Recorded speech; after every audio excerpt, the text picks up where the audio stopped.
Here we go now.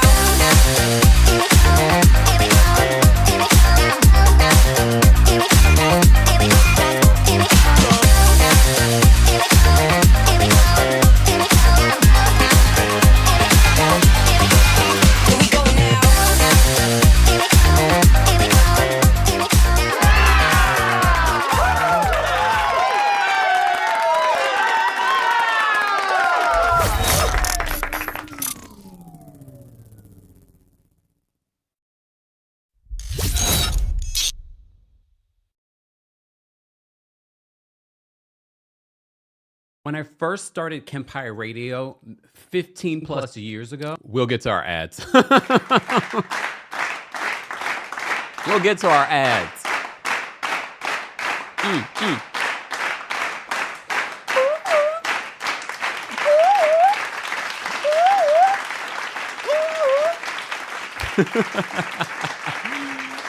What is going on, everyone? We are live for our Married to Medicine recap. It's only a two-part reunion for Married to Medicine. I almost forgot because I remember OMFG Reality TV saying that, I think a couple weeks ago or maybe last week, that it was only a two-part reunion. And I was like, oh yeah, great for me. And I have to say this.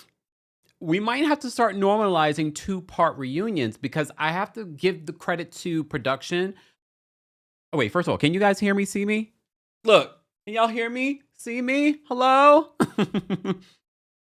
Because I feel like the way that they did it was very organized. I know some people might felt like it felt a little rushed, but for me, it felt like in order. I was like, okay, it worked. Okay, for me, it worked. We covered a lot. I don't think we're going to get a Dr. Jackie package, and we don't need one. I wouldn't be surprised if Dr. Simone and Dr. Jackie conjured up this beef so that she would have some sort of relevancy at this reunion. I'm just having that thought at this very minute because I didn't think that because I was like, Dr. Jackie's a snake, so I'm not surprised that I'm not surprised that she would. I felt for Simone. I don't believe that it was fake. I feel like Simone really feels betrayed by Dr. Jackie, and we will unpack all of that. She feels really betrayed. But I will say this. Hey, everyone.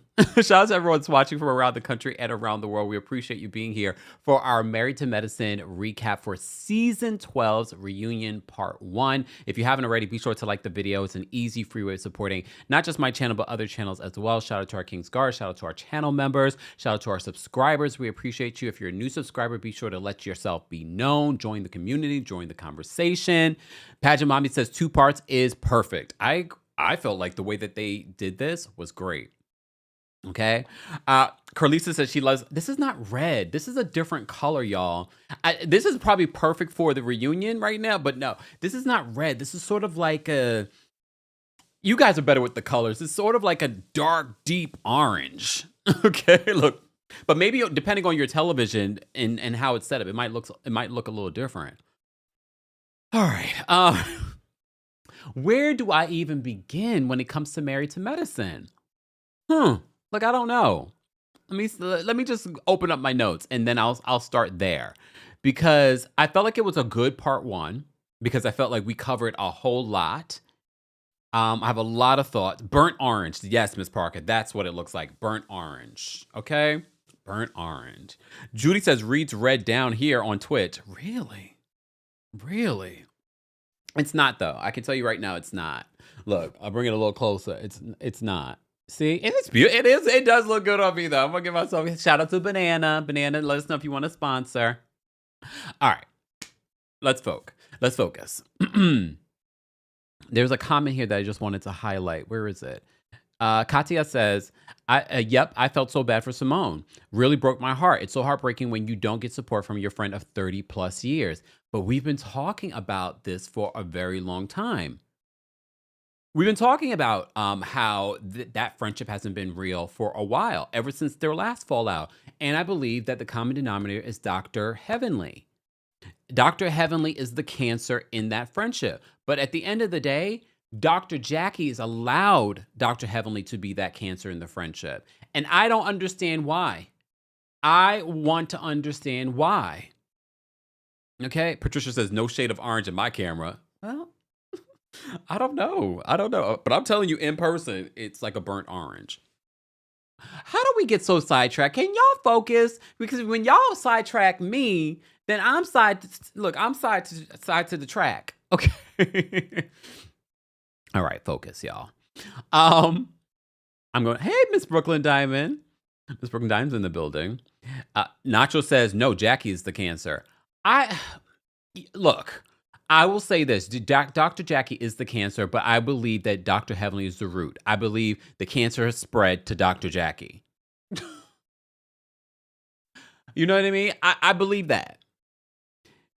But I do not feel sorry for Dr. Jackie. I don't feel like Dr. Jackie's innocent because Dr. Jackie is supposed to be the sensible one. Isn't she the one that's supposed to calm everyone down? She's supposed to be that person. So you're not telling me that Dr. Heavenly has psychologically manipulated Dr. Jackie. I honestly believe Dr. Heavenly has something on Dr. Jackie. Now I'm almost 100% convinced. And it's not because she wants to be 100% friend to Dr. Heavenly. If you want to be a friend to both of them, this is not the way to do it because it doesn't feel like you're trying to be a friend to both of them. It feels like you're being a friend to Dr. Heavenly. And maybe because that's really your friend. Maybe you and Dr. Simone only fake this for Married to Medicine, but that hasn't been your friend since the last fallout. It has not been the same. They can get together and do those fake lunches all they want for the camera. When the camera's not rolling, they're not doing those fake lunches. And watch, now that I've said that, because I know they watch, based on humping on the fence. Y'all know y'all thought of me. Based off of that, y'all watching. And I don't want to see all of a sudden, randomly, while y'all not filming, look, me and Dr. Jack and me and Dr. Simone are together having lunch like you guys like. Even though I do believe that what's made Married to Medicine so successful is the fact that there are real relationships and friendships within this group. However, the real relationship and friendship really had a real falling out between Dr. Jackie and Dr. Simone. Okay? So I don't believe they've been the same ever since. And I can't blame her. Dr. Heavenly is the cancer of this group, but she's also the cancer of that friendship. And I believe Dr. Jackie probably prefers being friends with Dr. Heavenly for whatever reason. I don't know why, but I think she prefers being friends with her. And maybe because we have to remember the history between Dr. Simone and Dr. Jackie. They were friends, but they also were business partners. And when you are in business with people, same way if you had a roommate. I remember my college roommate, we're friends now, but we are not close to the friends we were when we were in high school. So living with someone, delivering someone's babies, being in business with someone. But yeah, I believe that's probably that was also part of maybe some of their issues earlier on. And Dr. Heavenly came on in and was just like, ha. Public Good Project says Heavenly is fun for her, I guess. And maybe she is. Maybe she is a good friend outside of this show. I don't know, but I feel like Dr. Heavenly must have something on her. I don't know what it is. I don't know. But it's clear when Dr. Jackie says that she's trying to be a friend to both of them. No, you're not. Because clearly we, the audience, see that you're only being a friend to Dr. Heavenly. You're always placating Dr. Heavenly. You're always babying Dr. Heavenly. Like Dr. Heavenly is not a 50-something-year-old woman. She's not the young little girl in the room with no windows.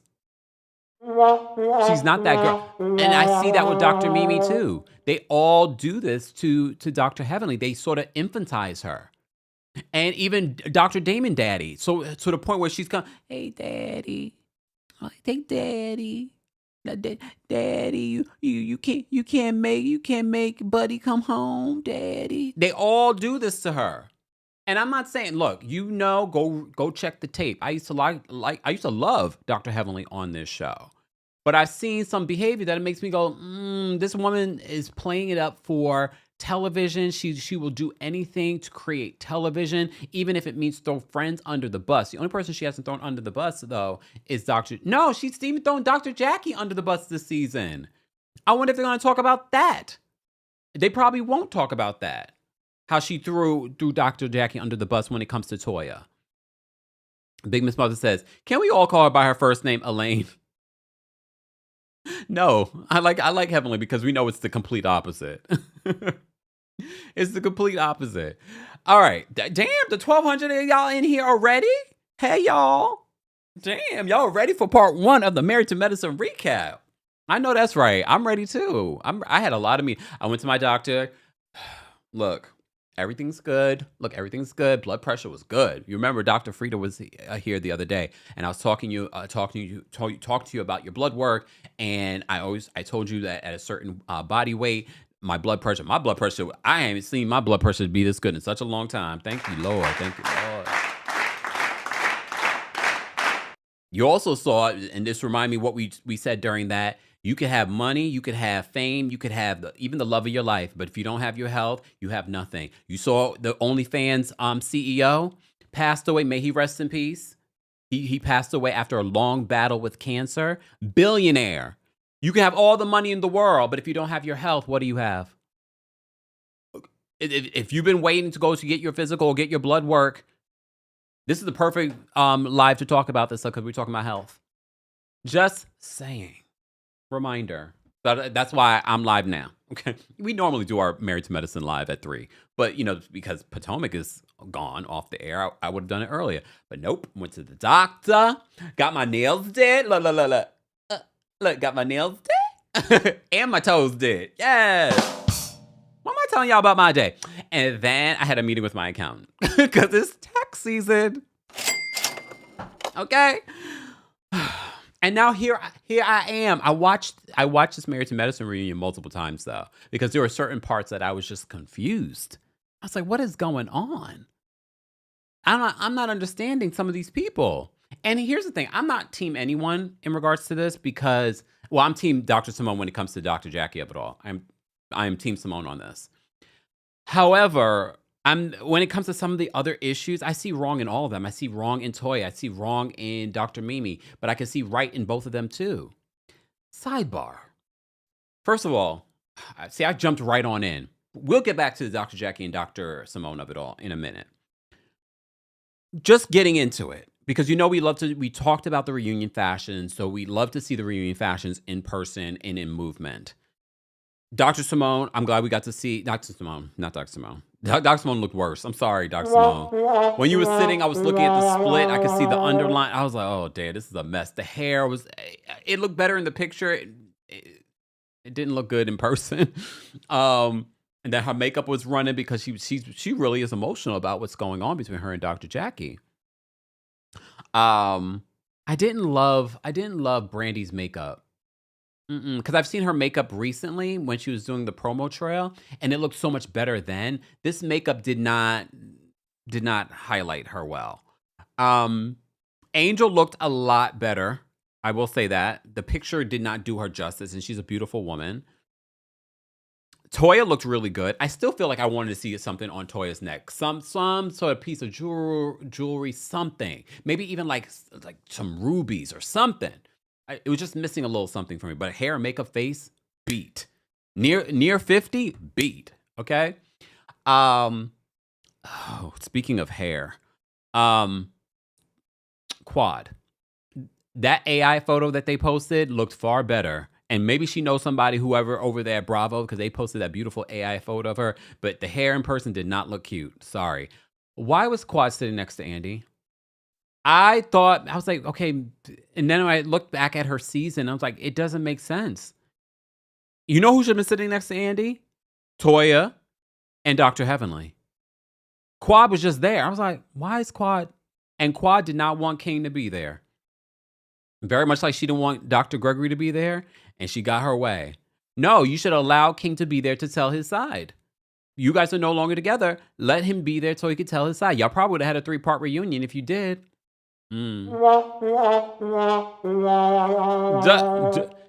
Why wouldn't you allow him to be there? But based off of the seating, I was sort of like, I mean, look, half the time they've had Dr. Simone and Dr. Jackie sitting next to Andy, and it didn't make sense. But for them to make the change this year was interesting. I was like, this doesn't make sense. But maybe they wanted Dr. Simone and Dr. Jackie to sit across from each other because of their issues.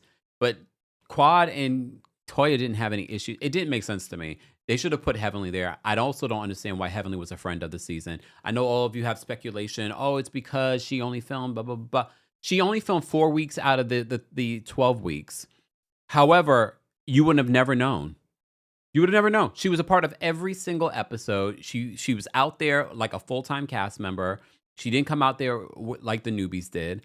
It didn't make sense to me. A lot of you said, oh, it's because she was running for political office, the legality. No, because if it had anything to do with the legality of her running for public office, she wouldn't have been a part of the season at all. But she was still a part of the season, and that was part of her storyline. I thought it was interesting. But anyway. Exactly. Cherry says Heavenly was on every episode, like a full-time cast member, starting trouble, like a full-time cast member. It didn't feel this season at all that Heavenly was a friend. At all. And honestly, based off of how the season and part 1 went of the reunion, Heavenly should have been sitting next to Andy. Not just Twin says like a cancer. Oh Lord, she was everywhere and everything. Lord. Way of Keith says, to be fair, both vacations last 3 episodes each. They didn't film much. They didn't film much in general, in my opinion. No, they filmed for 12 weeks though. It based on what we saw, it didn't feel like a lot. But did they scrap what the first how many weeks? They must have, or a weird editing job. There were some weird episodes. Exactly. RC says, I think the contracts are more evasive for full timers. They are. You have to have a storyline to be considered full time. But again, maybe because she only filmed for 4 weeks, they were like, we're not going to pay you as a full timer, so you'll technically be a friend because you only filmed for 4 weeks. Maybe that's the way that they justified it, but you could not tell based off of the season. Miss Brooklyn Diamond says, hellishly wanted to be a friend, not to talk about her son. And based off of what happened during reunion, we'll talk about that. I was like, So there were for me that was clear that that's the reason why she took part-time this season. I don't think it had anything to do with her campaign. But okay. SP says, Kim, Heavenly is a snake and lies too much. She is a snake. I'm not gonna deny that at all. Okay. Hold on. Kayla Nicole says, beautiful photo, Kayla. Kayla says, Steve is a giving peach holder. I'm not sorry for saying that because he is a whole clown. Makes sense as to why he was a D-list NFL player. Was he? You know, I know nothing about the football. Was he a D-list football player? I mean, look, I might not be a big footballer, but I do know some football players that are A-list. And I never knew his name. Can y'all tell me? Anyway.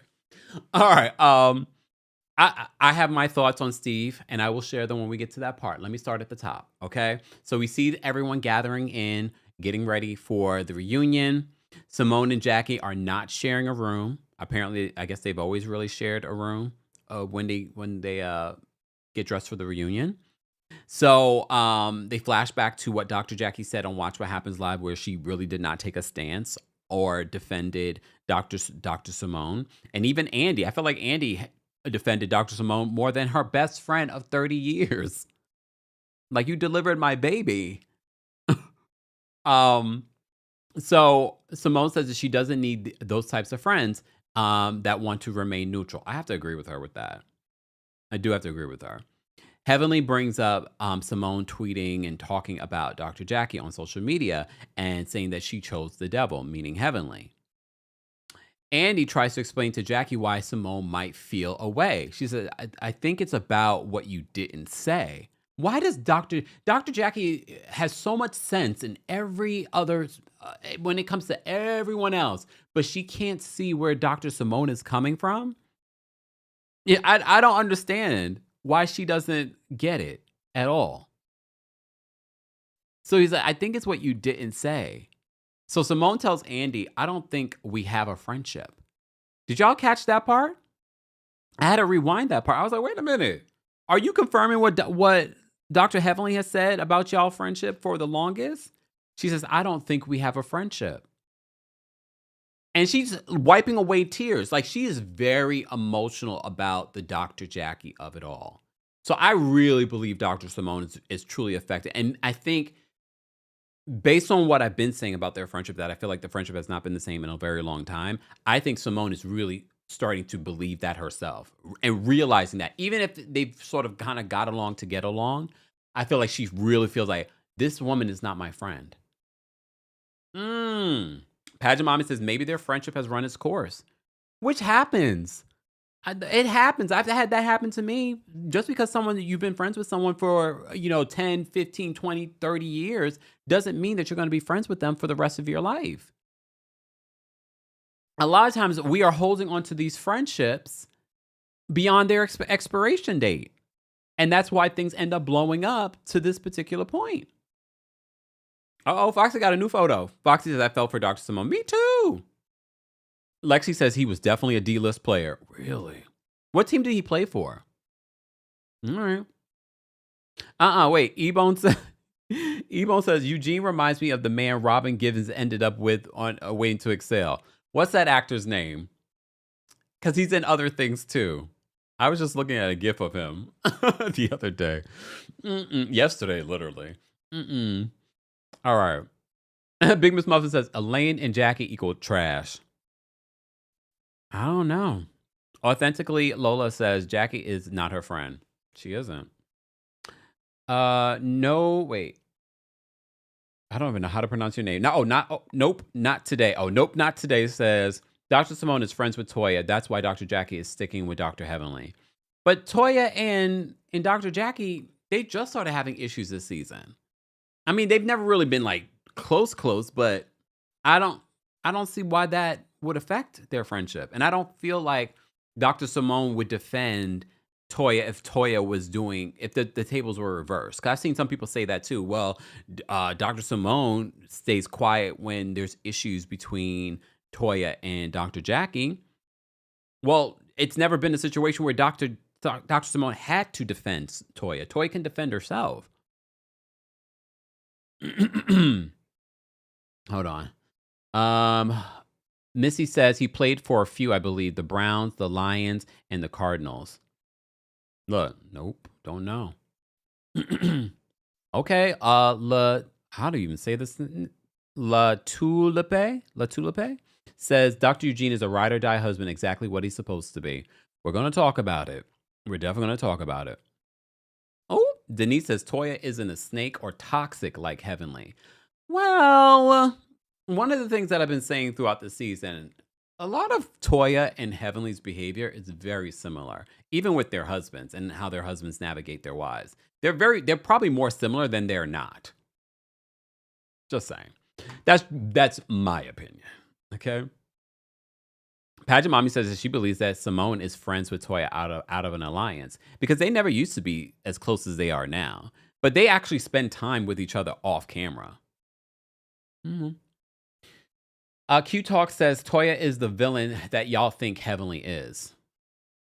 Look, so are you saying Q Talks, Heavenly on your burner? Are you saying that you don't think that you think Heavenly's innocent? I just need you to clarify that for me. But okay, let me move on.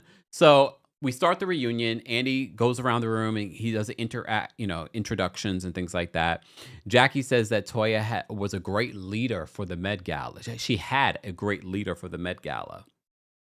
So she wants to take some sort of ownership of the Met Gala. But they did work on the Met Gala together. But they really put all of this on Toya more than anything. And literally, Heavenly said the reason why they did that, they wanted to see her fail. They wanted her to see if she could do it on her own. They weren't trying to help her do the Met Gala. They ended up saying that she did end up doing a good job. Even Heavenly said that she ended up doing a good job. I like to say, based off of our season finale recap, I think it turned out great, but successful, I don't think it was successful because based off the totals of last year versus this year, it didn't turn out the same amount of success. But I think it looked beautiful. Speaking of beautiful, I have to say, Married to Medicine, if you go over the years when it comes to their reunion sets, they've had some really good reunion sets. I like this reunion set. It was sort of like the Met Gala stairs that they did, with the Met Gala. So they did like mind you, the actual Met Gala doesn't even have the same ambiance or grandeur. But yeah, fine. But I have to say, I like the reunion set. I thought the reunion set looked really good. Your agent Keela says that Steve is a regional director for Nike football camps. Kids sports is huge moneymaker from a mom of 5 boys. Oh, okay, mom of 5 boys. I bet it is. And he's a regional director. I mean, he seems to do very well for himself. I mean, look. All right. La la la la la la la. You're right, Arain. Arain says Robin Gibbs was never in the movie Waiting to Exhale, released in 1995. I think she's talking about Leela Rashawn, right? That's who she's thinking about, Leela Rashawn. At least that's what I'm thinking about. That's who I'm thinking about, right? That the guy with the little fro. I remember. I think that you're talking about Leela Rashawn. Look, we forget. Thank you guys so much already for 500 likes. We have nearly 2,000 people in the building. If you haven't liked the video already, be sure to like the video. It's easy, free way of supporting not just my channel, but other channels as well. Today is brought to you by our friends over at Wix. When I first started Kempire Radio 15 plus years ago, I had no idea what I was getting myself into. 15 years later, now artificial intelligence has taken over and it's making your website building so easy.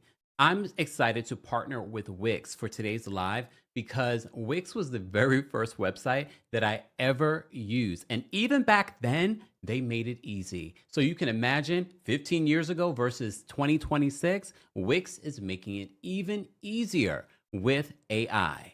So there are a couple of really cool things that you can do with Wix. With the hybrid website editor that offers the speed of AI, precision of drag and drop, and guidance of a dedicated AI agent, aka the new way to create websites. And you don't have to pay anyone to do this. You could do this yourself. Create in whatever way feels most natural to you with a platform that lets you flow freely between AI and manual controls. Because some people just let AI do whatever they want, and that is not what you want. You want to be able to do and create something that's unique to you. As I said to you before, you can launch a pro-grade website that's quality, but make it very easy for you to create. There are all kinds of really cool capabilities that they provide. Wix Harmony is packed with some of the coolest, most useful AI features and agents, built specifically for small businesses. Generate images, product descriptions, blogs, and more. Automate email marketing, SEO tasks, inventory management, and more. You even get an AI agent named Aria who can help you build your website or take care of business. Wix has been on top of AI for years, so naturally, they're the ones introducing the new way to create websites. Try Wix Harmony for free at wix.com/harmony. That's wix.com/harmony. More details on that will be available in the description. And we're back. Welcome back to the Kempire channel, your number one source for pop culture news. And of course, we talk about everything, including Married to Medicine. We're recapping part 1 of the Married to Medicine season 12 reunion. Keep on liking the video, guys. We're over. Wait, how many of you are here? We got nearly 2,000 of you here. Be sure to check out the description in regards to our sponsors. All right, let me get back into this and then I'll get to some of your super chats. So at the beginning, Andy is talking about Dr. Simone and Dr. Jackie not sharing a room. And Simone says that she needed Jackie, but she failed to deliver and she wanted the room to herself. And you can see her get emotional. That there are a few moments when talking about what's going on between her and Dr. Jackie, you see her try to wipe away tears.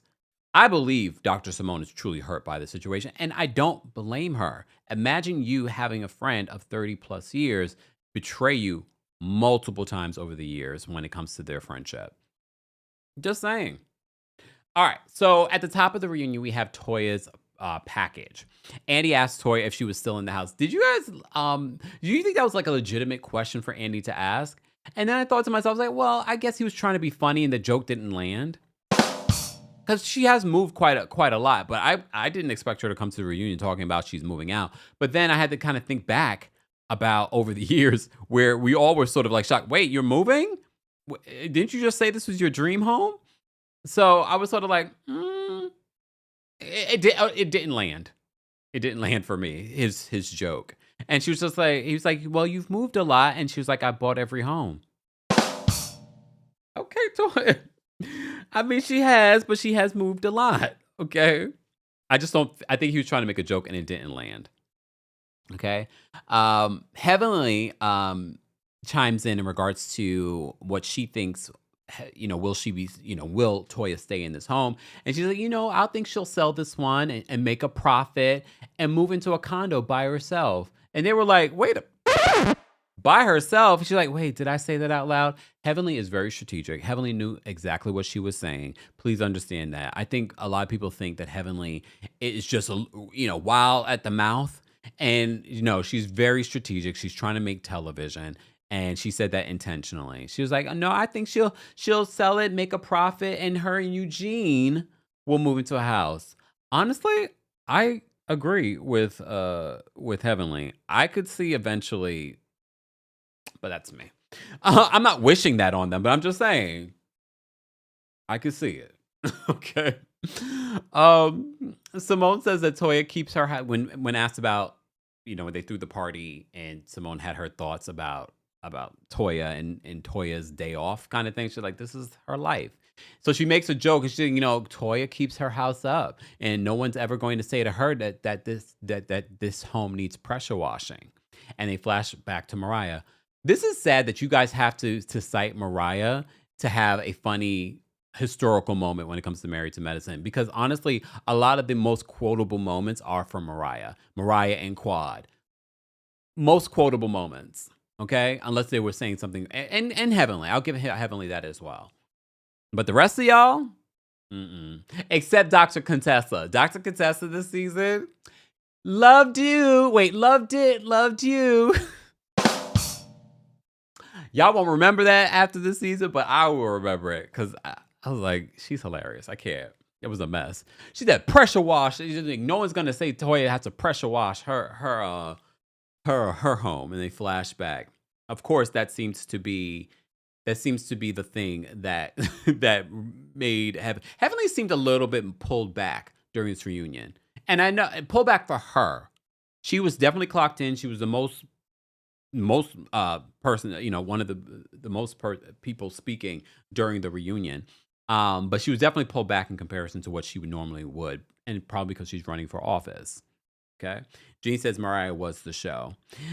Miss Alex says Contessa ate this season up. She was a mess. Oh, wait, you're right, Angela. Angela said, what about Square Up, ho? You're right. That was last season. I'm glad we didn't get to see too much of that of Contessa this season. Contessa had a very laid back season for the most part.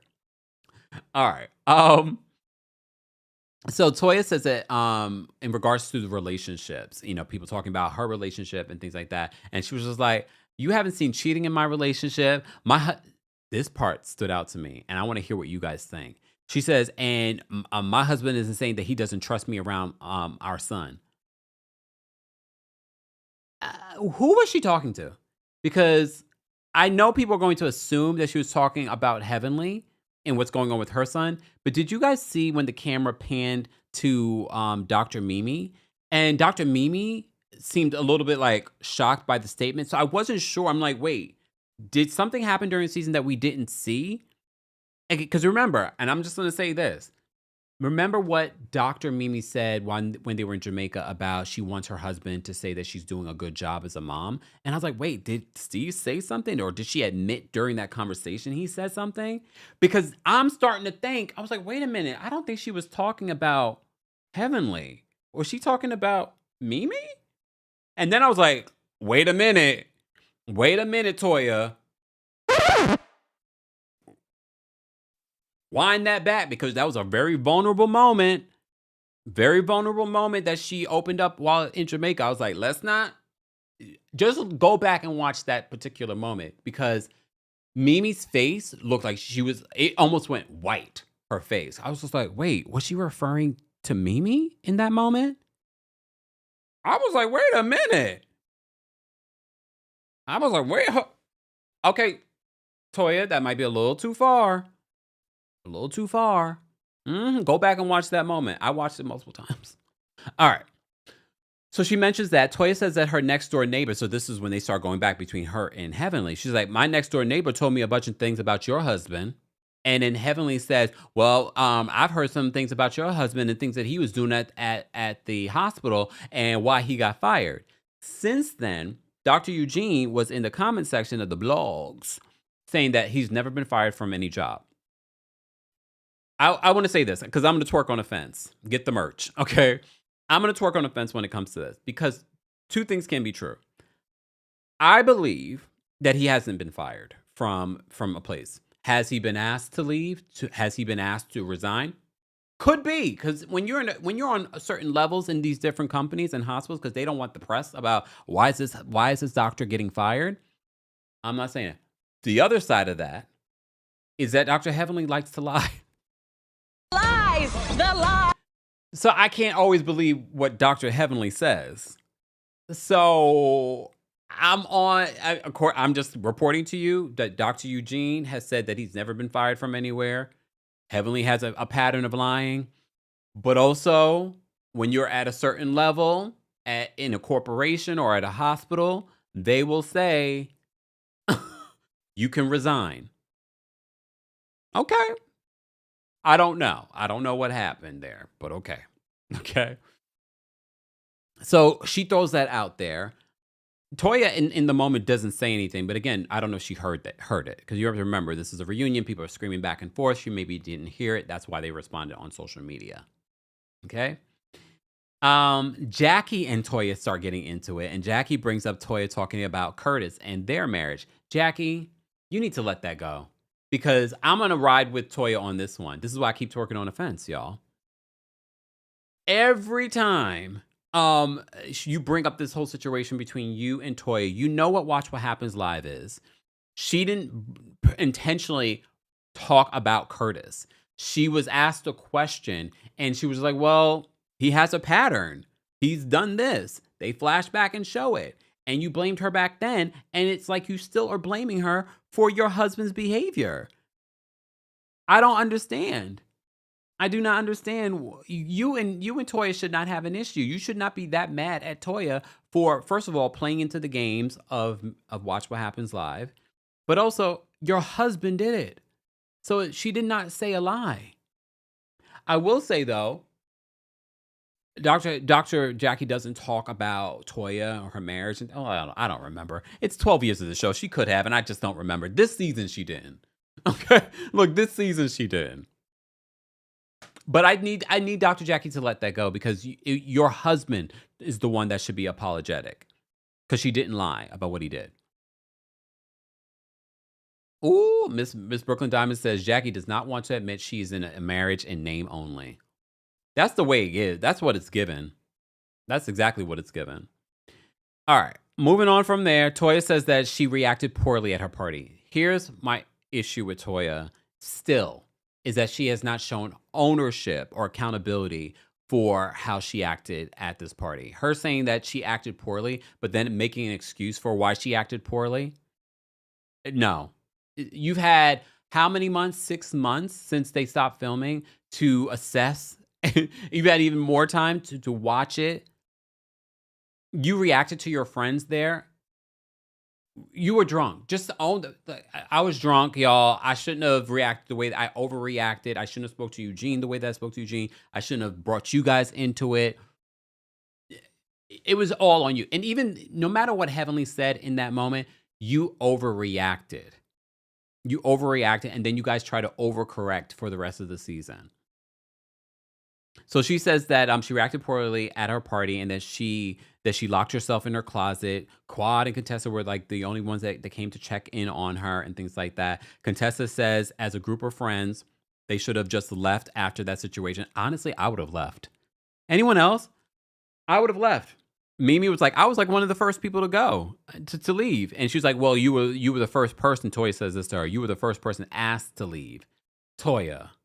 And then Andy tried to defend Toya in that moment. Says, well, you did say that it was cringy.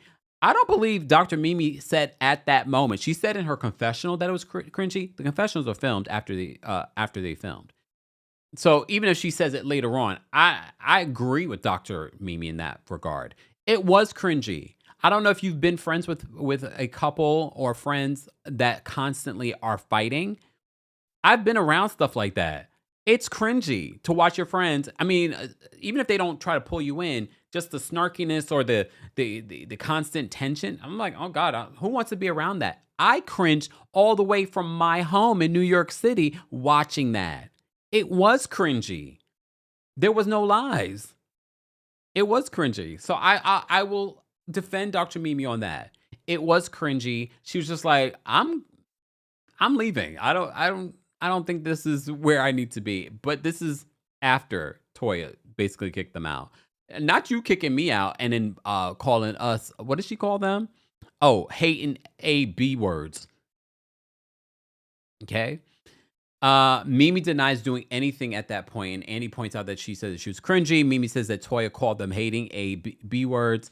Heavenly discusses, they bring up the fact that Heavenly is always talking about Dr. Eugene's penis size. And Toya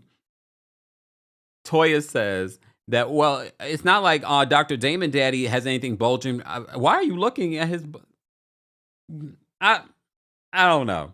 But I will give this to Dr. Heavenly. She was like, my man's from Barbados. What's that mean? What's that mean, Dr. Heavenly? My man's from Barbados. Okay?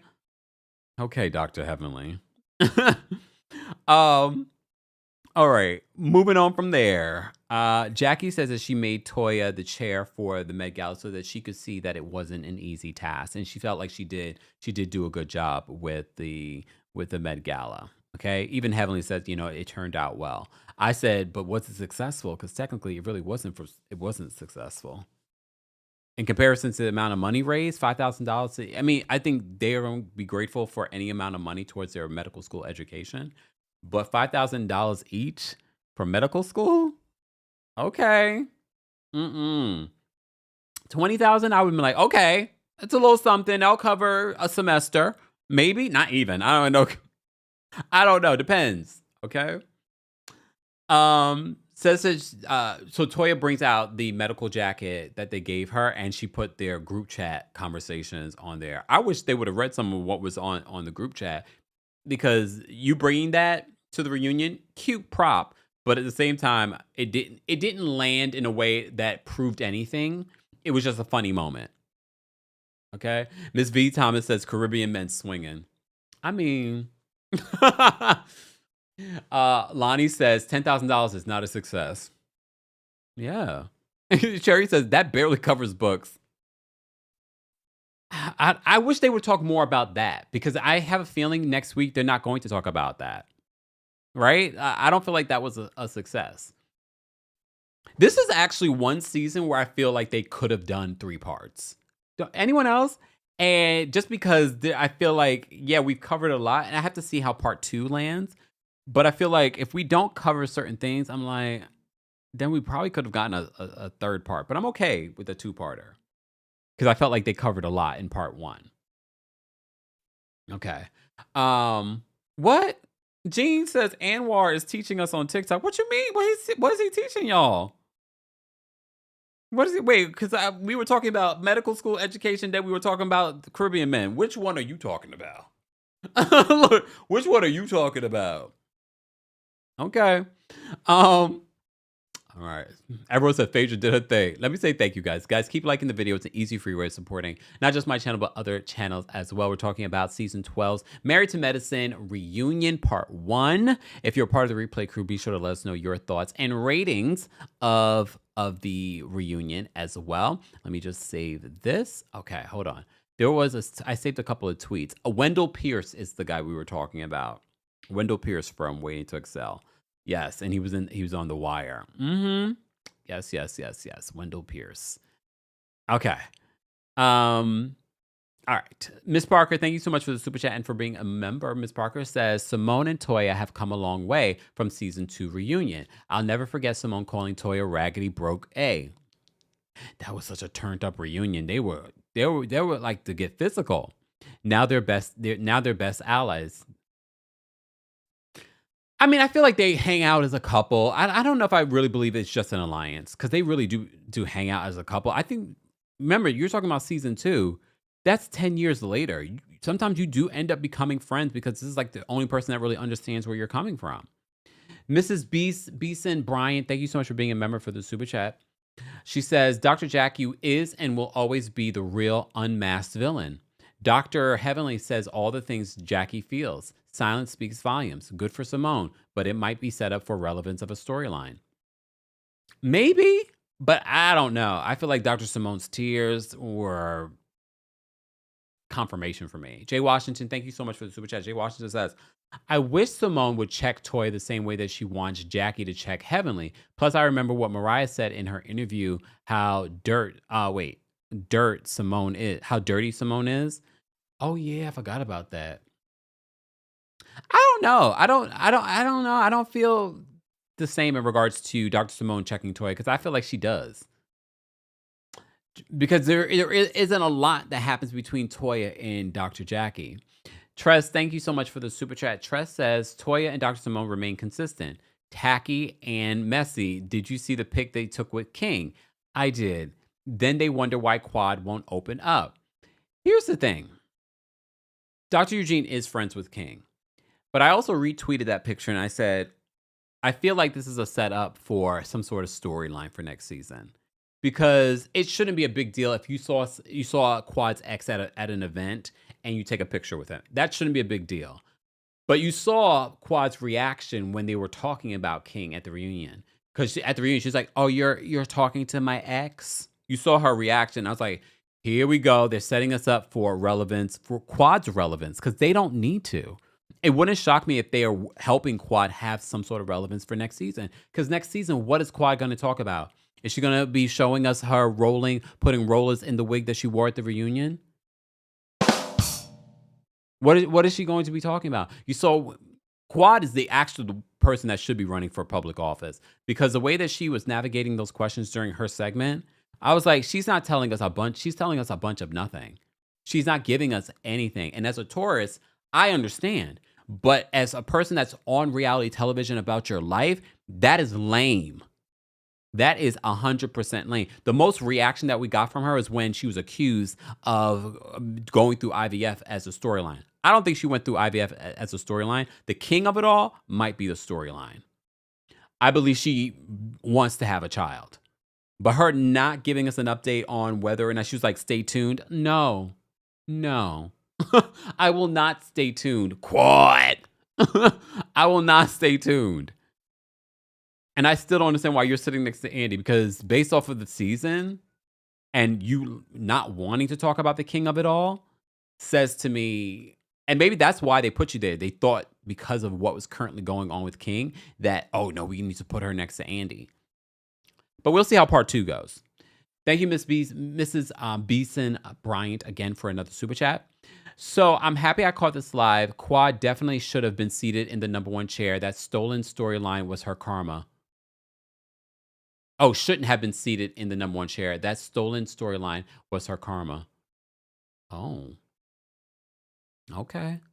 Your agent, Keela, thank you so much for the super chat and for being a member. Keela says, Steve played for the Browns. He basically was a practice player his entire career. He played 5 games and had less than 20 yards. Wait a minute. Look, wait a minute. Is what's his name a better player then in comparison? Jazzy's husband, because he's still in the game, so he could end up playing more than 5 games and had less than 20 yards. But he dies.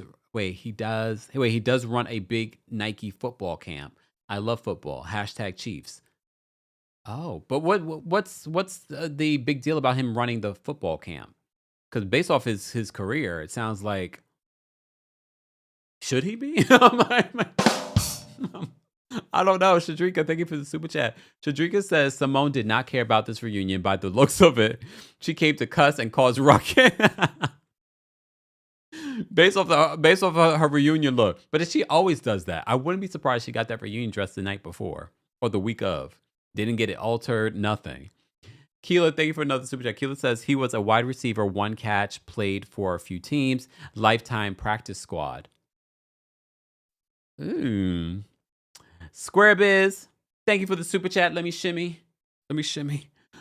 Square Biz says Jackie never forgave Simone for speaking against her regarding the Buffy incident. She became Team Heavenly after that. Simone was a true friend who was able to speak up compared to Jackie.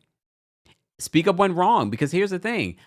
I don't want a friend defending me when I'm wrong. You were wrong in the Buffy of it all. But Dr. Jackie has that mentality where she could never be wrong, even when she clearly is wrong. You saw what happened when that whole when she was on Heavenly's YouTube, how that all played out, and her scripted apology. She can never be wrong. Way of Keith, thank you so much for the super chat and for being a member. Keith says Toya's wife and Mimi's assistant were both doing too much. Plus, the donations couldn't even cover room and board. They should all be embarrassed. I have to agree with y'all. It was a beautiful thing to be filmed. That's it. But are you guys really doing anything? Maloney Love, thank you for the super chat and for being a member. Let me shimmy. Just need a shimmy from her birthday. Happy belated birthday, Maloney, and happy Aries season to anyone that's celebrating. Thank you. You know I love an Aries woman. Aries men, I don't know a lot of y'all. And based on what I've seen of y'all not too bright. What? Who said that? I'm like Heavenly right now. Wait, did I say that out loud?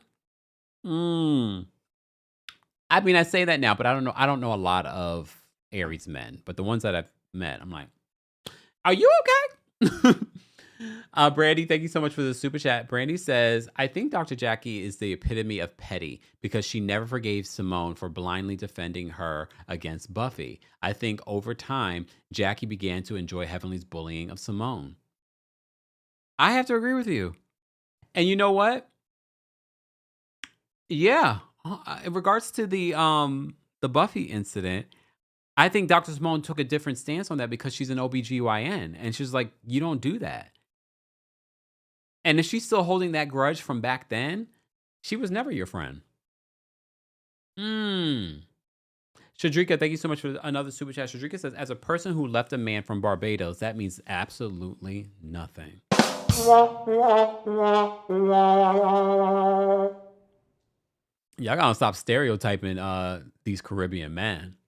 Tyrese, thank you so much for being a member for 27 months. Thank you. Says, I attended a town hall in my neighborhood this past Saturday, and I ain't gonna lie, Heavenly came across very strong. My top 2 were a bit stronger for me, though. Okay. Tyrese called in the other day and gave us an update in regards to this election, and she changed a lot of our perspectives, not on Heavenly, on the other candidates running in that primary. There are some very strong, qualified individuals. Heavenly just has the loudest voice and the biggest platform. So do your homework, District 13. Do your homework. Paint These Wings. Thank you so much for the super chat. Paint These Wings says, the way Toya talks to Eugene is crazy. I'd never do that to my Taurus man, and I'm an opinionated Aquarius. I have respect for him. Oh yeah, as Taurus, we would not stand for that. Look, we would not stand for that because we're bulls. We might be even killed for the most of the time, but don't test our patience. There ain't no way. I told you guys, I love an Aries woman, but even my Aries female friends, they know when not to play with me because I'll take a lot, but one of those horns, when you feel a little jook, y'all know. Ariana, thank you so much for being a member for the super chat. Ariana says top players become commentators and coach players like him and Jazzy's husband teach the youth. Best reunion episode is in a while, 2 parts forever. Okay, thank you, Ariana, for breaking it down. So that makes more sense why he's coaching, which is great. How much does it pay? Does anyone know? I mean, for the Louis Vuitton of it all, how much did he make in his career? Does anyone know? I mean, they do well for themselves. Look, I want to see their home next season. I will say this, after part 1 of the reunion, Dr. Mimi held her own. I feel like was she amazing? No, but I feel like she's married to medicine. She's the medicine. She skews down in regards to the age dynamic that, TV and advertisers like. I think she was solid. I think her and Brandy were really solid during this reunion. And I'm not going to lie, Angel, her response to those of us that had questions about her pursuits of acting and entertainment versus being an RN, I liked her response. She was like, I did that before and I still enjoy doing that, but I knew my backup I needed in my education. I appreciated her saying that. I really did. It was like the one time. Did y'all know? And we know about code switching, but I was like, wait a minute. This is why I was confused when I saw interviews with Angel, because her New Orleans accent was very present in the interviews and stuff like that. But on the show, she doesn't lean into that. Did y'all notice that? At the reunion, I was like, oh, wait a minute. She's not speaking with her New Orleans accent. Okay, I see you. Like, I'm not saying that anything's wrong with it. Lisa, thank you so much for the super chat and for being a member. We appreciate your support. Keela, let me shimmy for Keela, because Keela sent, I don't know how many super chats. Y'all can tell I can't shake too much right now, because if I shake too much, I might fall over. Thank you, Keela, for the super chat. Keela says Darius has 2 Super Bowl rings. Never played 1 snap in the Super Bowl. Wait, Keela, are you talking about Steve? He's never played in the Super Bowl? And Darius, did he ever play in a Super Bowl? I know he was on the bench, and even if you're on the bench, you get a ring. So, why are we talking about football? Because y'all brought up Steve. I did not.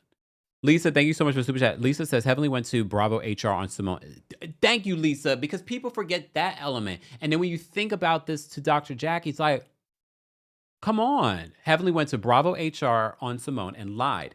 That could be very damaging to Simone. Unforgivable. And Dr. Jackie ain't nobody's friend. I agree. 100%. Because here's the thing. And Dr. Simone talked about this, and Dr. Jackie, of all people, should know. When it comes to malpractice insurance, there are a couple of things that could have been lost here. Her career, her practice, but also her job. Please understand, Dr. Jackie and Dr. Simone have been on the show since the beginning. They're probably making a cool $1 million, if not a little bit more.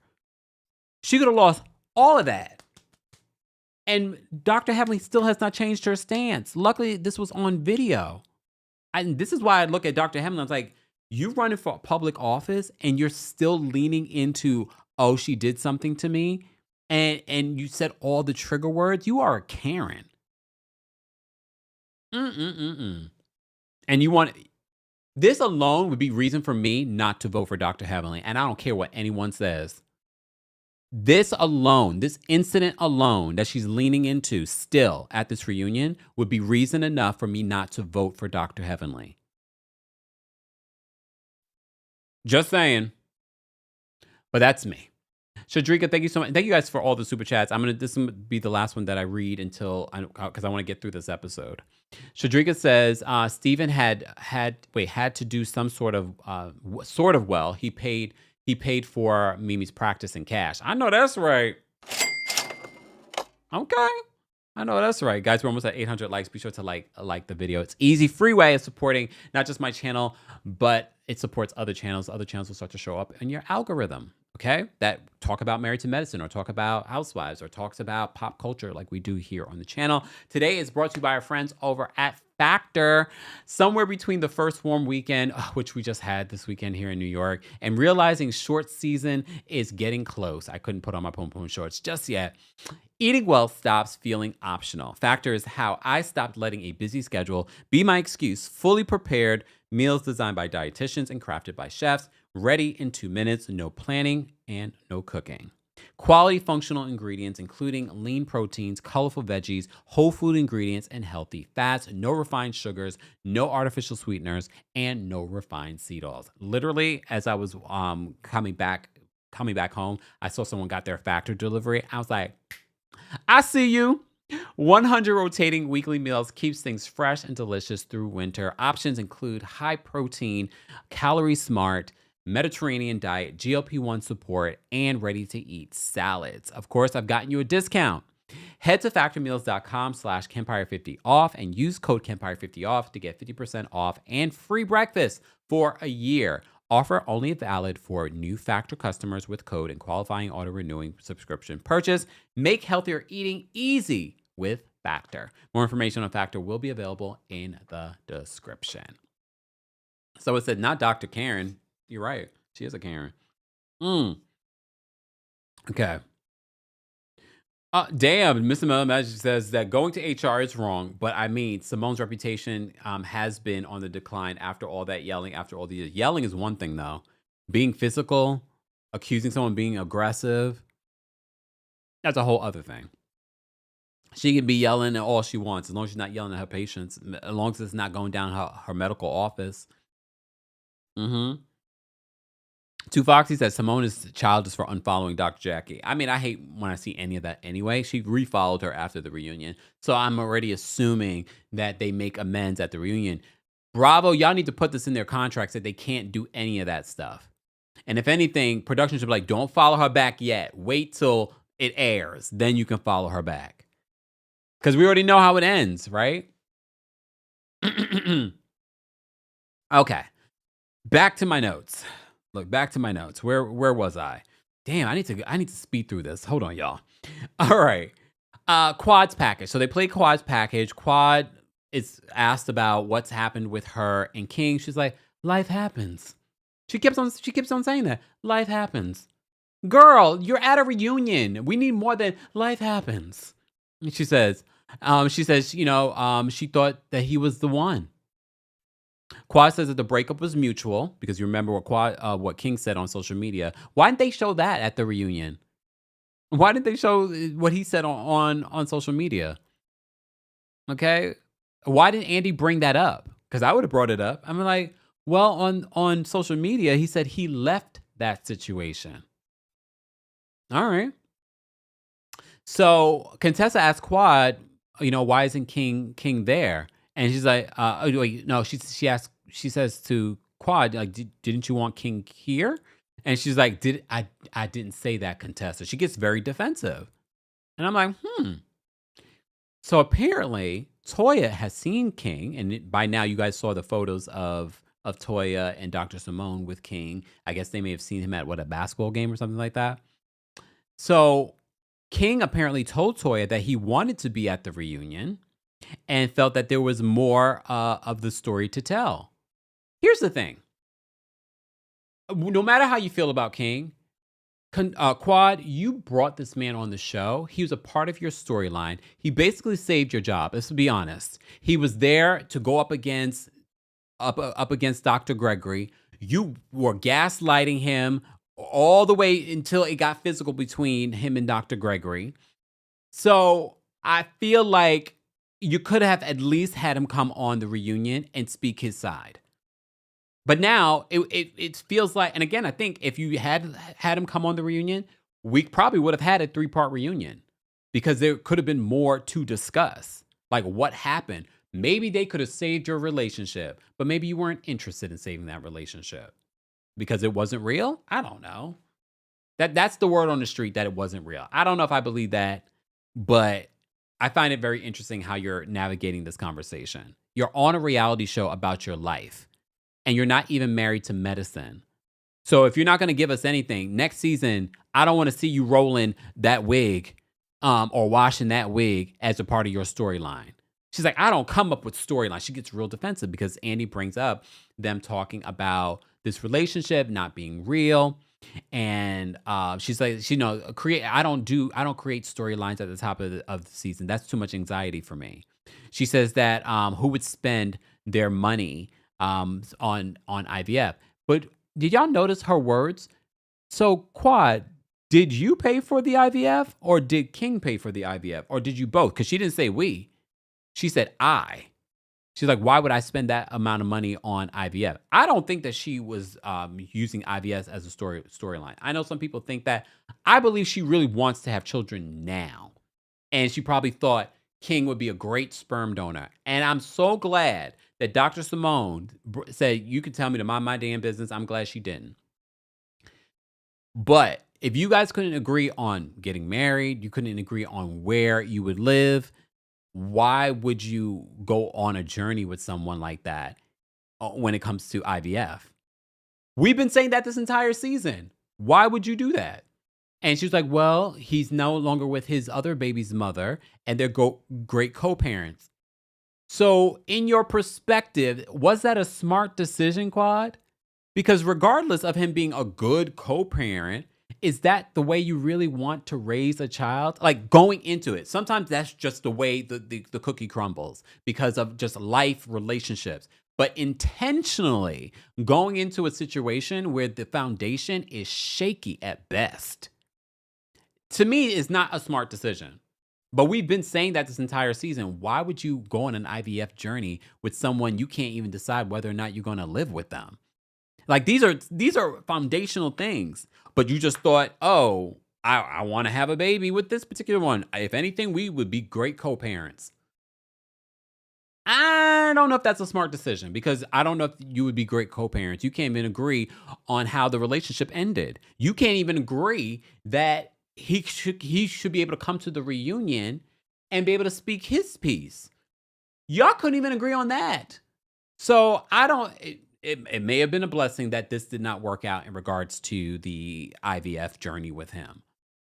But when asked about whether or not she was going to continue on this IVF journey, she says she doesn't know what she plans to do. She knows plenty of people that have gone and done it on their own, and they're fine and they're fantastic. But she was like, stay tuned. No, get out of here with that. Get out of here with that. Not stay tuned. No. Get out of here with that. Okay.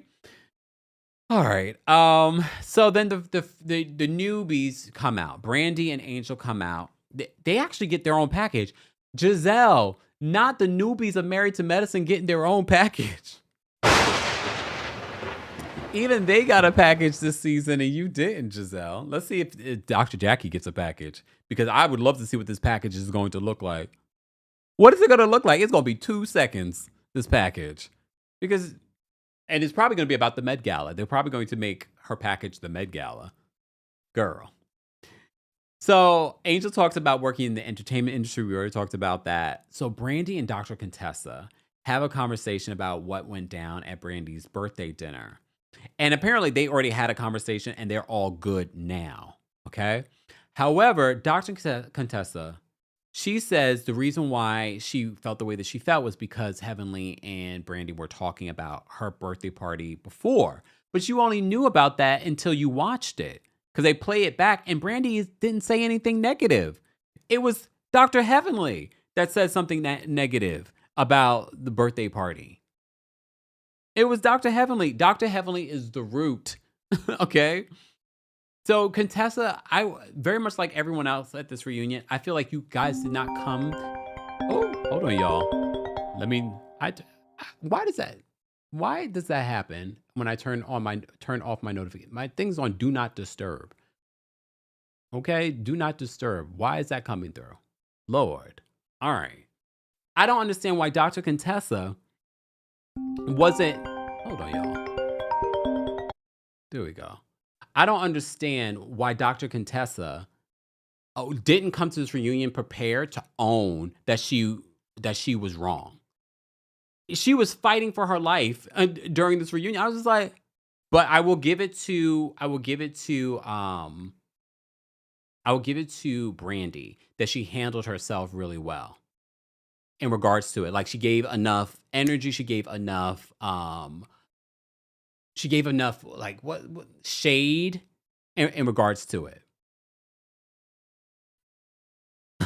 Ms. Parker says, better the phone than the wire. But I don't know why it's on Do Not Disturb. I shouldn't be getting phone calls during the live. I don't have a droid. Paige. Paige says, Kempire got a droid. No, I don't. That's my computer ringing. I don't understand why it was on. All right. Frav, thank you so much for being a member for the Super Chat. Frav says, I live in the 13th district. Heavenly is in 5th place. Oh, damn. If you don't watch Bravo, no one's taking her seriously or really know her. Everton Blair School Board Chairman, black gay man, is the front runner. Okay. Ooh. Look. Ooh. Here's the thing, though.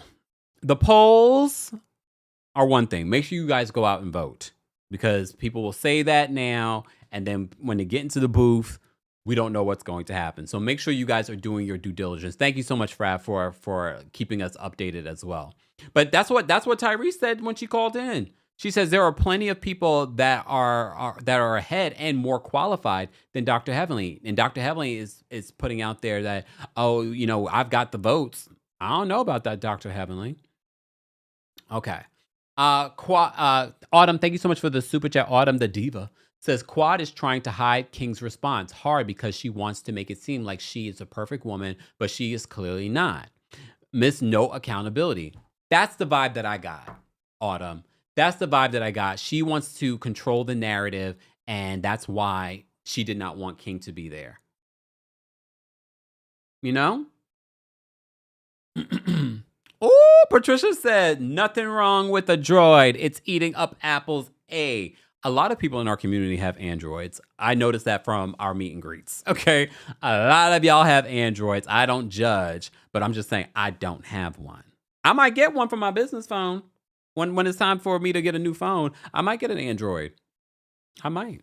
Just okay.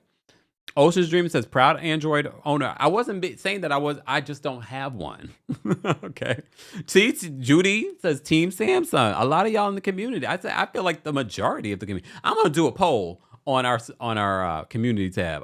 Droid or Android? Oh, and he's Jamaican? Tyree says Camp Everton Blair. That does sound like a Jamaican name. I should have known. Okay, second. Tyree says Kev Everton Blair also has Jamaican parents. So he's Jamaican. Okay. Oh, wait, Patricia. Y'all know a lot. Hold on. Patricia says, yes, Everton Blair is my pediatrician's son, and he's Jamaican. Why do we know all of this information? I love this for us. So is that the front runner, right? That's gay? Does his parents know? Just saying. Wait a second. See, a lot of y'all have Androids. NYC DMP says, I have a Samsung. Okay, Tanya says, we are digressing, people. Can we focus? We digress all the time, and then people blame me. It's y'all. Y'all got me on this digression. Okay, at least the Everton Blair of it all. Go vote for Everton Blair, Jamaican. Okay, just saying. All right. Right. Trinity says so Jamaican. The Everton Blair, of course. Okay. Kurt says it does Kempire. Yachty in the house. Yes. All right. I see everybody. All right, y'all. Everyone's telling me what phone they got now. Let me focus because I'm trying. Look, it's almost 4:30. I gotta get off of here by 5 o'clock. All right, let's move on because I'm gonna.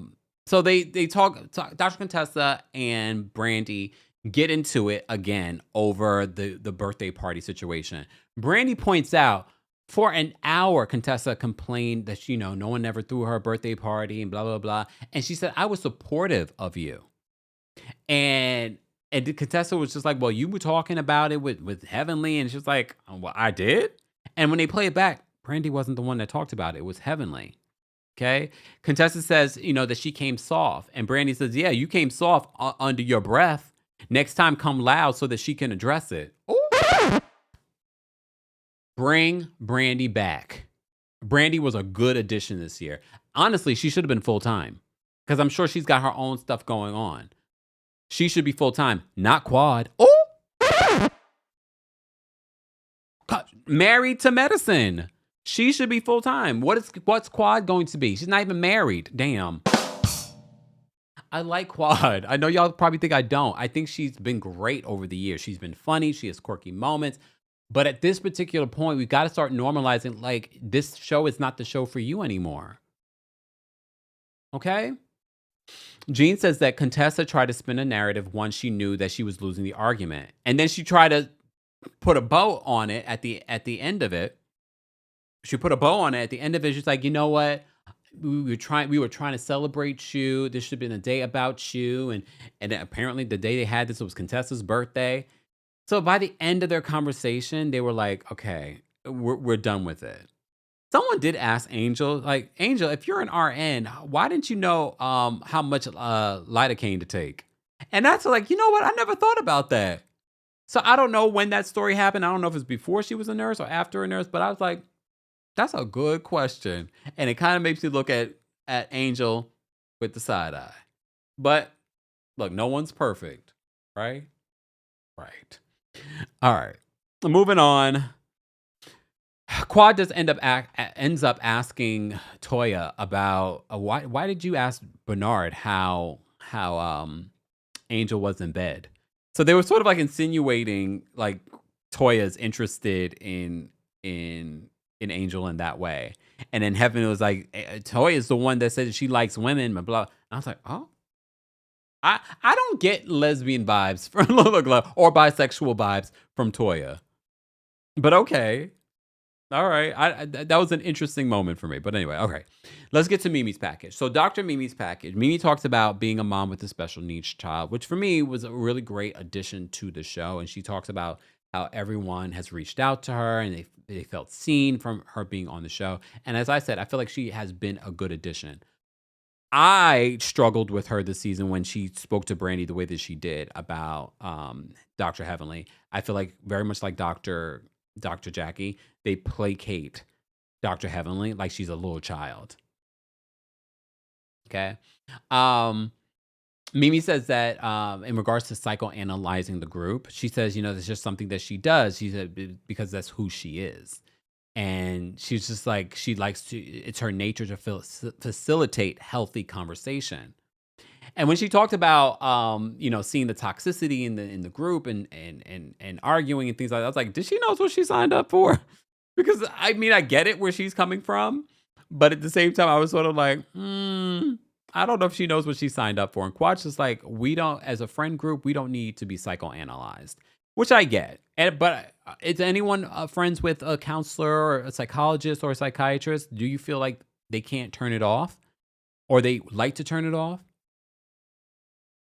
So Heavenly and Toya end up fighting in between this conversation. They end up getting into it. But Mimi says in regards to her issues with Toya, she's like, the reason why she feels like they have not made it on a good foot is because their foundation wasn't good. She says she doesn't know Toya.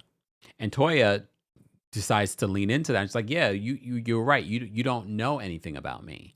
So they get into it. And I wish it was less about Toya and Mimi in the situation because I needed a clearer answer as to why Dr. Mimi said what she said to Brandy at Heavenly's political event. Because I was so blindsided by Dr. Mimi taking sides at that particular. I was like, what are you saying? Why are you telling Brandy to be mindful of who she aligned herself with? I was so thrown by that. I was like, who is this person? And I was like, is this the real Mimi? She apologizes to Brandy at the reunion, but they had a conversation already about it and they're all good. But I wish we could have examined that more so than whatever issue between Dr. Mimi and Toya. Because I don't know what that issue is. I don't get it. Even before this situation happened with Brandy, there was this underlying issue between Toya and Dr. Mimi. And I don't know if it's jealousy because there's another doctor on there, someone that's younger. I don't know. But it's giving that because we still have not gotten to the root of why you guys are annoyed at each other. I don't know. But by the end of it, based on what Mimi says in regards to being a mom and of a special needs child, she was sort of like, Mimi, the fact that you're able to be a full-time doctor and deal with a son with special needs, you're amazing. it seems as if they can move forward next season. I can definitely see Dr. Mimi coming back next season. Elise says, I have a couple of psychologists and psychiatrist friends and an ex that never did what Mimi does. Even when you're having a moment, nobody asked for you, asked you for your unsolicited professional opinion. Here's the thing. I can see that, but I feel like, remember when Mimi first came around, they kept on going to that. And I think they were doing that back then. And she sort of leaned into it. But I think they were doing that because they wanted Dr. Gregory to look crazy. They wanted Dr. Gregory to not look competent. So they kept on going to her as the psychiatrist's opinion. Oh, it's making more sense to me now. Because remember her first season, they were sort of like always asking for her professional opinion. And I think she leaned into that. And now they're turning on her. She's probably now understanding like reality television. They were the ones always asking me for my professional opinion. Now they're gaslighting me about my professional opinion. It makes sense now. Yup.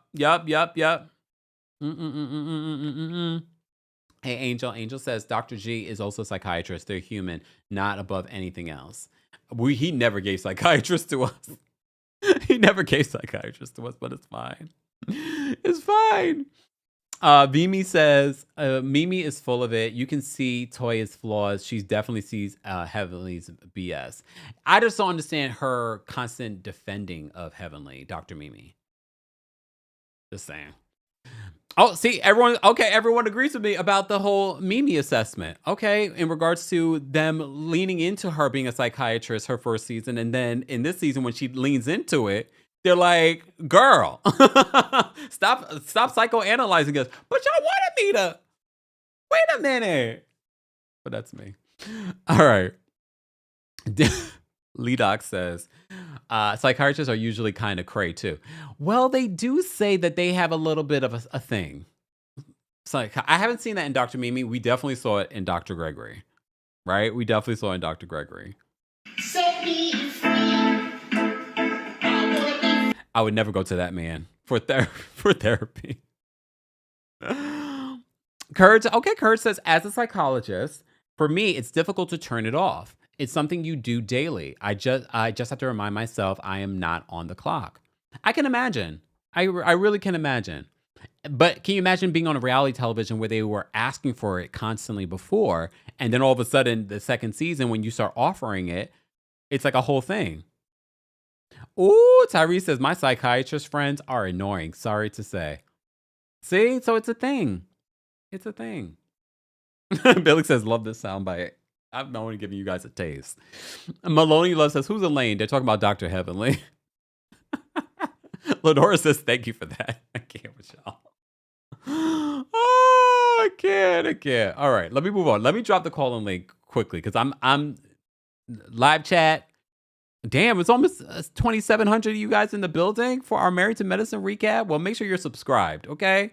Make sure you guys are subscribed. Let me drop the call-in link for those that want to call in and share their thoughts and opinions. Hold on, y'all. Let me go over here. And live chat, I will drop the call-in link. Let's get to 1,000 likes. I mean, I probably should.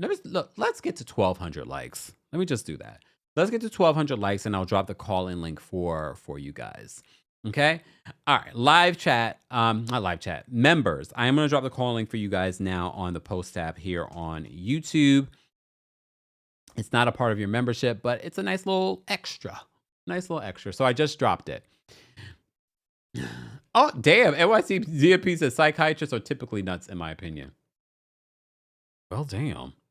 I thought about, there was a period of time, I was a psychology major in college, okay?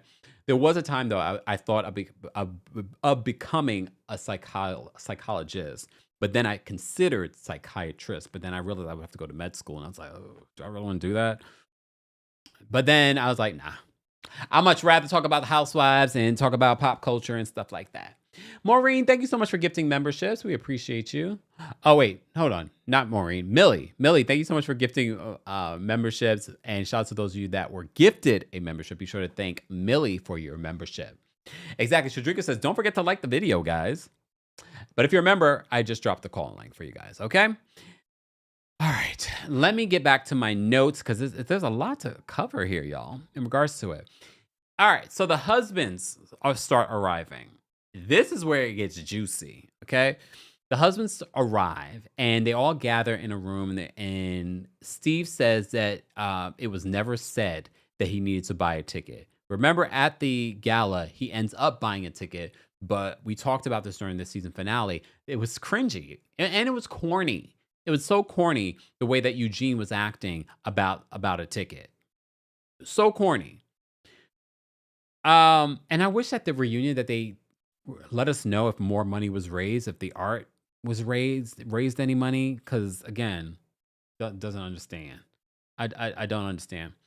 Um, but okay. Cecil says that they need to do a better job at communicating this because Steve says that it was never told to us that we needed to buy a ticket. Okay. Eugene asked why Steve was even there if he was out of the Met Gala. Here's a couple of things. He was there because it's a filmed event. It's the season finale, so he was going to be there regardless.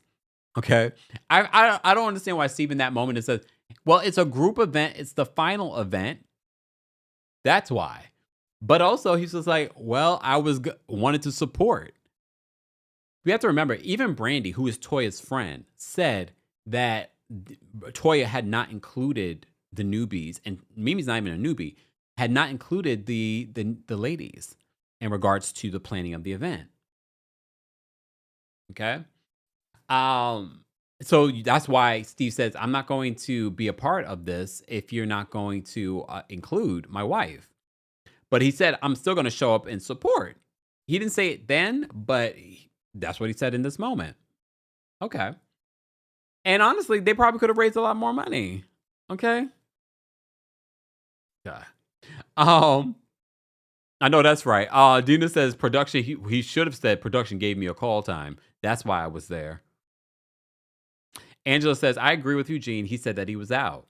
I mean, I'm not saying that's not a valid point, but if someone's showing up to a charity event to support and they're telling you that they've been invited by one of the chairs, we all know what Eugene was doing in that moment. He was trying to be petty.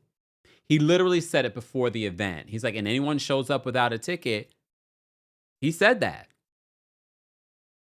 So then it gets heated between Dr. Eugene and Steve. Steve says that Eugene justifies bad behavior all the time with every day with Toya. He then says, Dr. Eugene, if you want to be one of the women because you're acting like one.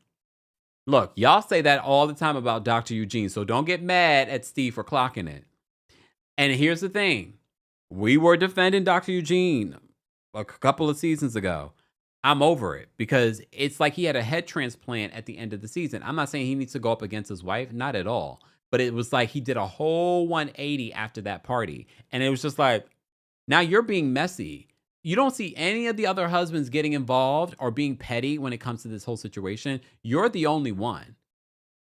You're the only one. You could easily just diffuse that situation, but you purposely tried to embarrass Steve and Dr. Mimi at the door on camera because it didn't need to be any of that. You could have easily wanted to see like, oh, so sorry, Steve. It probably wasn't communicated to you guys, but the tickets are going to go to the actual scholarship. So please donate. But his energy at the door, he was being corny. He was being so corny. So I wasn't mad at Steve. I wasn't mad at Steve for how he reacted. So Steve says, oh, you want to be one of the women because you acting like one.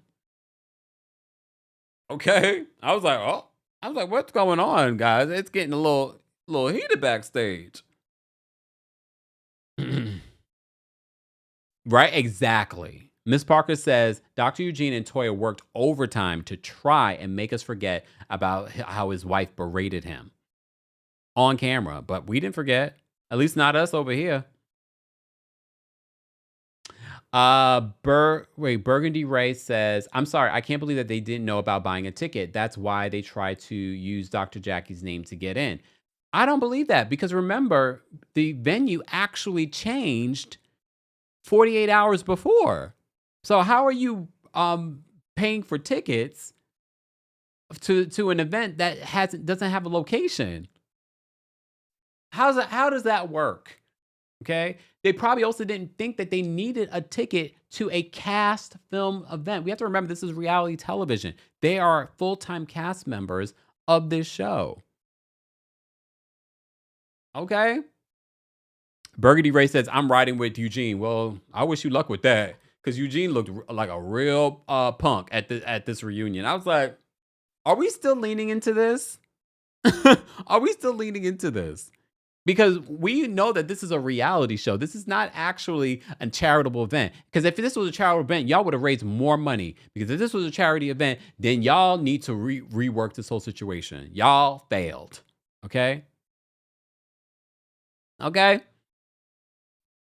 All right. Look, Mikey Avance says that no, Brandy didn't even know she was supposed to buy a ticket until the morning of the event. Come on. But it's all right. I don't believe anyone's completely innocent here, because I believe they were trying to set Toya up to fail with this Met Gala. But that whole situation with Dr. Mimi and Steve at the door to buy a ticket after they spent how much money last year? So we know that they got it. So here, Toya and Eugene, here's your $300 to give those kids $5,000. Really? Really? No. Y'all corny for that. That was the corniest part of that season finale. But all right, I've moved on. All right. Foxy says they should have bought their tickets. They did. They did buy their tickets. We literally see her paying for the tickets at the event. I think that was corny. I'm not going to make a big deal about tickets if you're at this charity event. I'm like, are you going to donate? Then I will call you corny for not donating.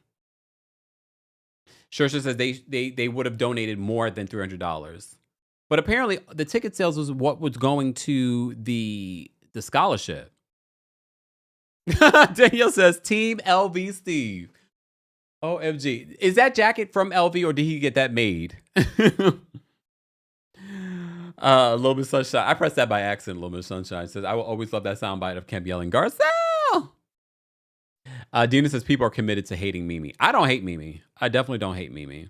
And y'all see how I've rode the fence. I can see Toya's side of certain situations. I can see Dr. Mimi's side of the situation. I still feel like that whole ticket situation was corny as hell. The Met Gala was a failure in regards to raising scholarship money.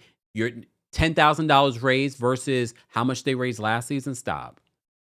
But you guys wanted a filmed event. That's what it is. That's gross when I think you're trying to actually do something charitable, but you're really not.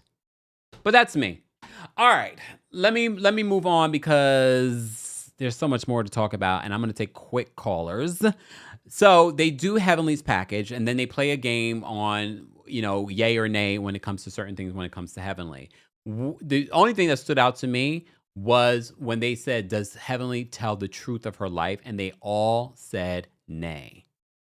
Really? I thought that was a very interesting thing. Heavenly says that she reveals that her son had a mental health emergency, and she contacted Dr. Mimi. I need a timeline, because when did he have the mental health emergency? Did it happen when you confronted him about the arrest from like 2 years before? And that's why he wasn't at home. So him not being at home, was he not at home? Was he in a mental facility? Is that like, there's something not completely answered there. And she says it's not her story to tell. Understandable. But I was sort of like, wait, I'm not 100% clear. So she says that her son had a mental health emergency. She says that she asked Mimi for help. She says that her son wouldn't be here. She possibly wouldn't be here today if his father wasn't Dr. Damon Daddy. Well, she didn't say it like that, but you get what I'm saying. And then they segue to Dr. Damon talking about, there are a lot of people in jail that probably shouldn't be in jail because they have mental health issues. Okay. Oh, thank you so much, Laura Niche. I didn't know that. The LV jacket was real, designed by Virgil Abloh. May he rest in peace. Oh, so you just never know, because I wasn't sure. I was like, wait, is that it? I don't think he would wear anything fake, but I thought he was leaning in. Okay. Um, all right. Okay, that's what I was wondering. Leela says, I believe what happened during his arrest is possible motive for the arrest. So meaning that he had a mental health emergency during the arrest. Remember, they said they tried to run over the police officer.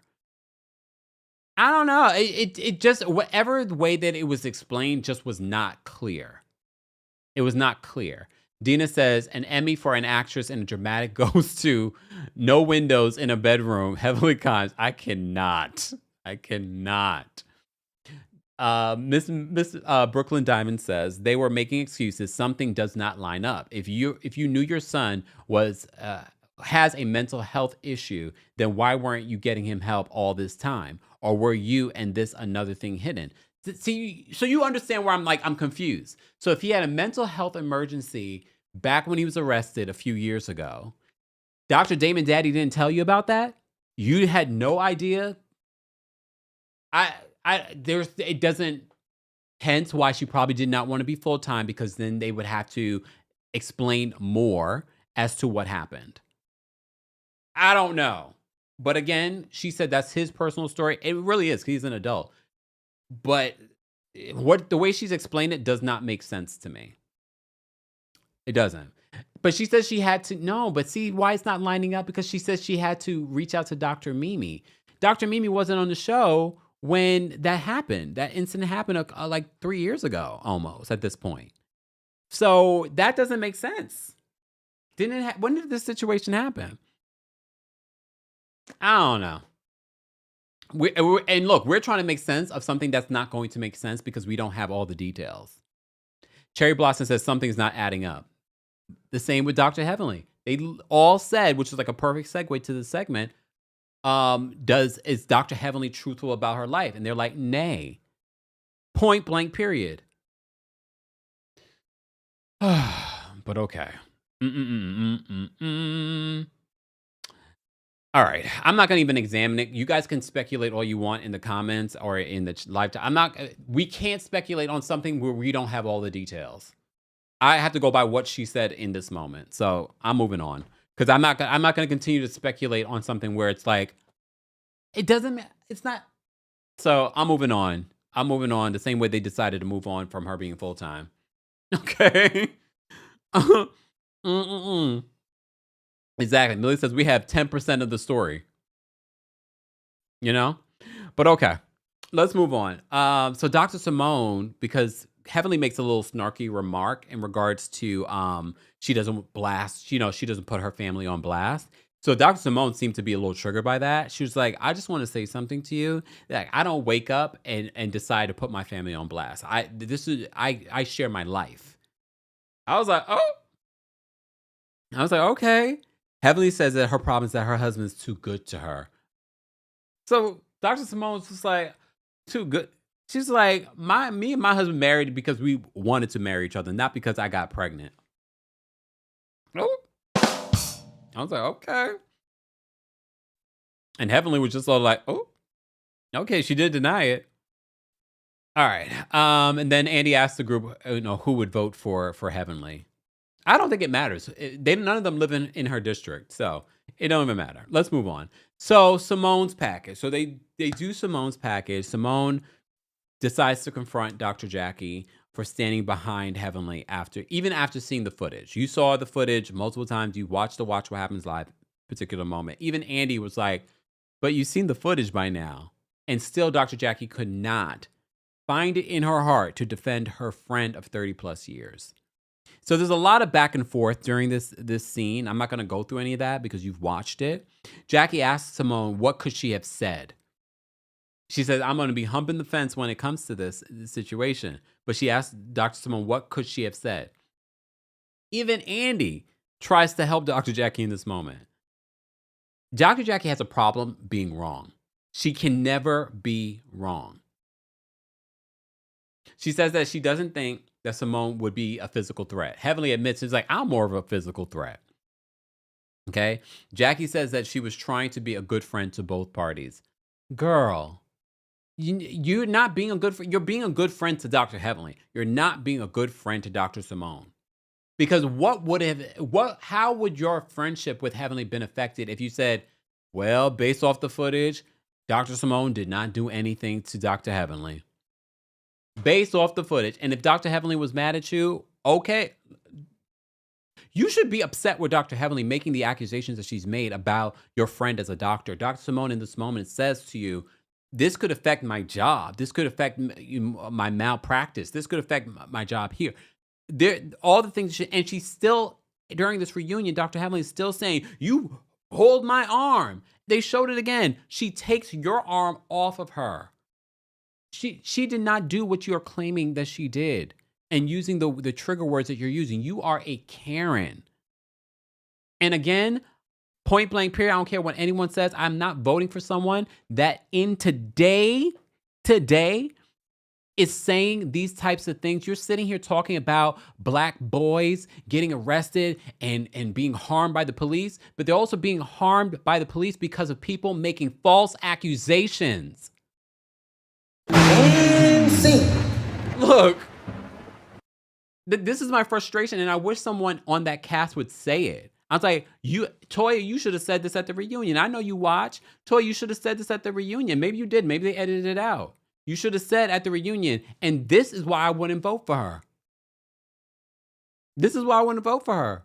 She's talking about false accusations, and she's making a false accusation that we've seen on video, and she's still leaning into it to the point where Dr. Simone's like, you are delusional. Delusional. But the Jamaican is in the lead anyway, and he's a part of our crew. Ooh. Come on, Everton. Let me bring Everton on the channel. Let me bring Everton on the channel. All right.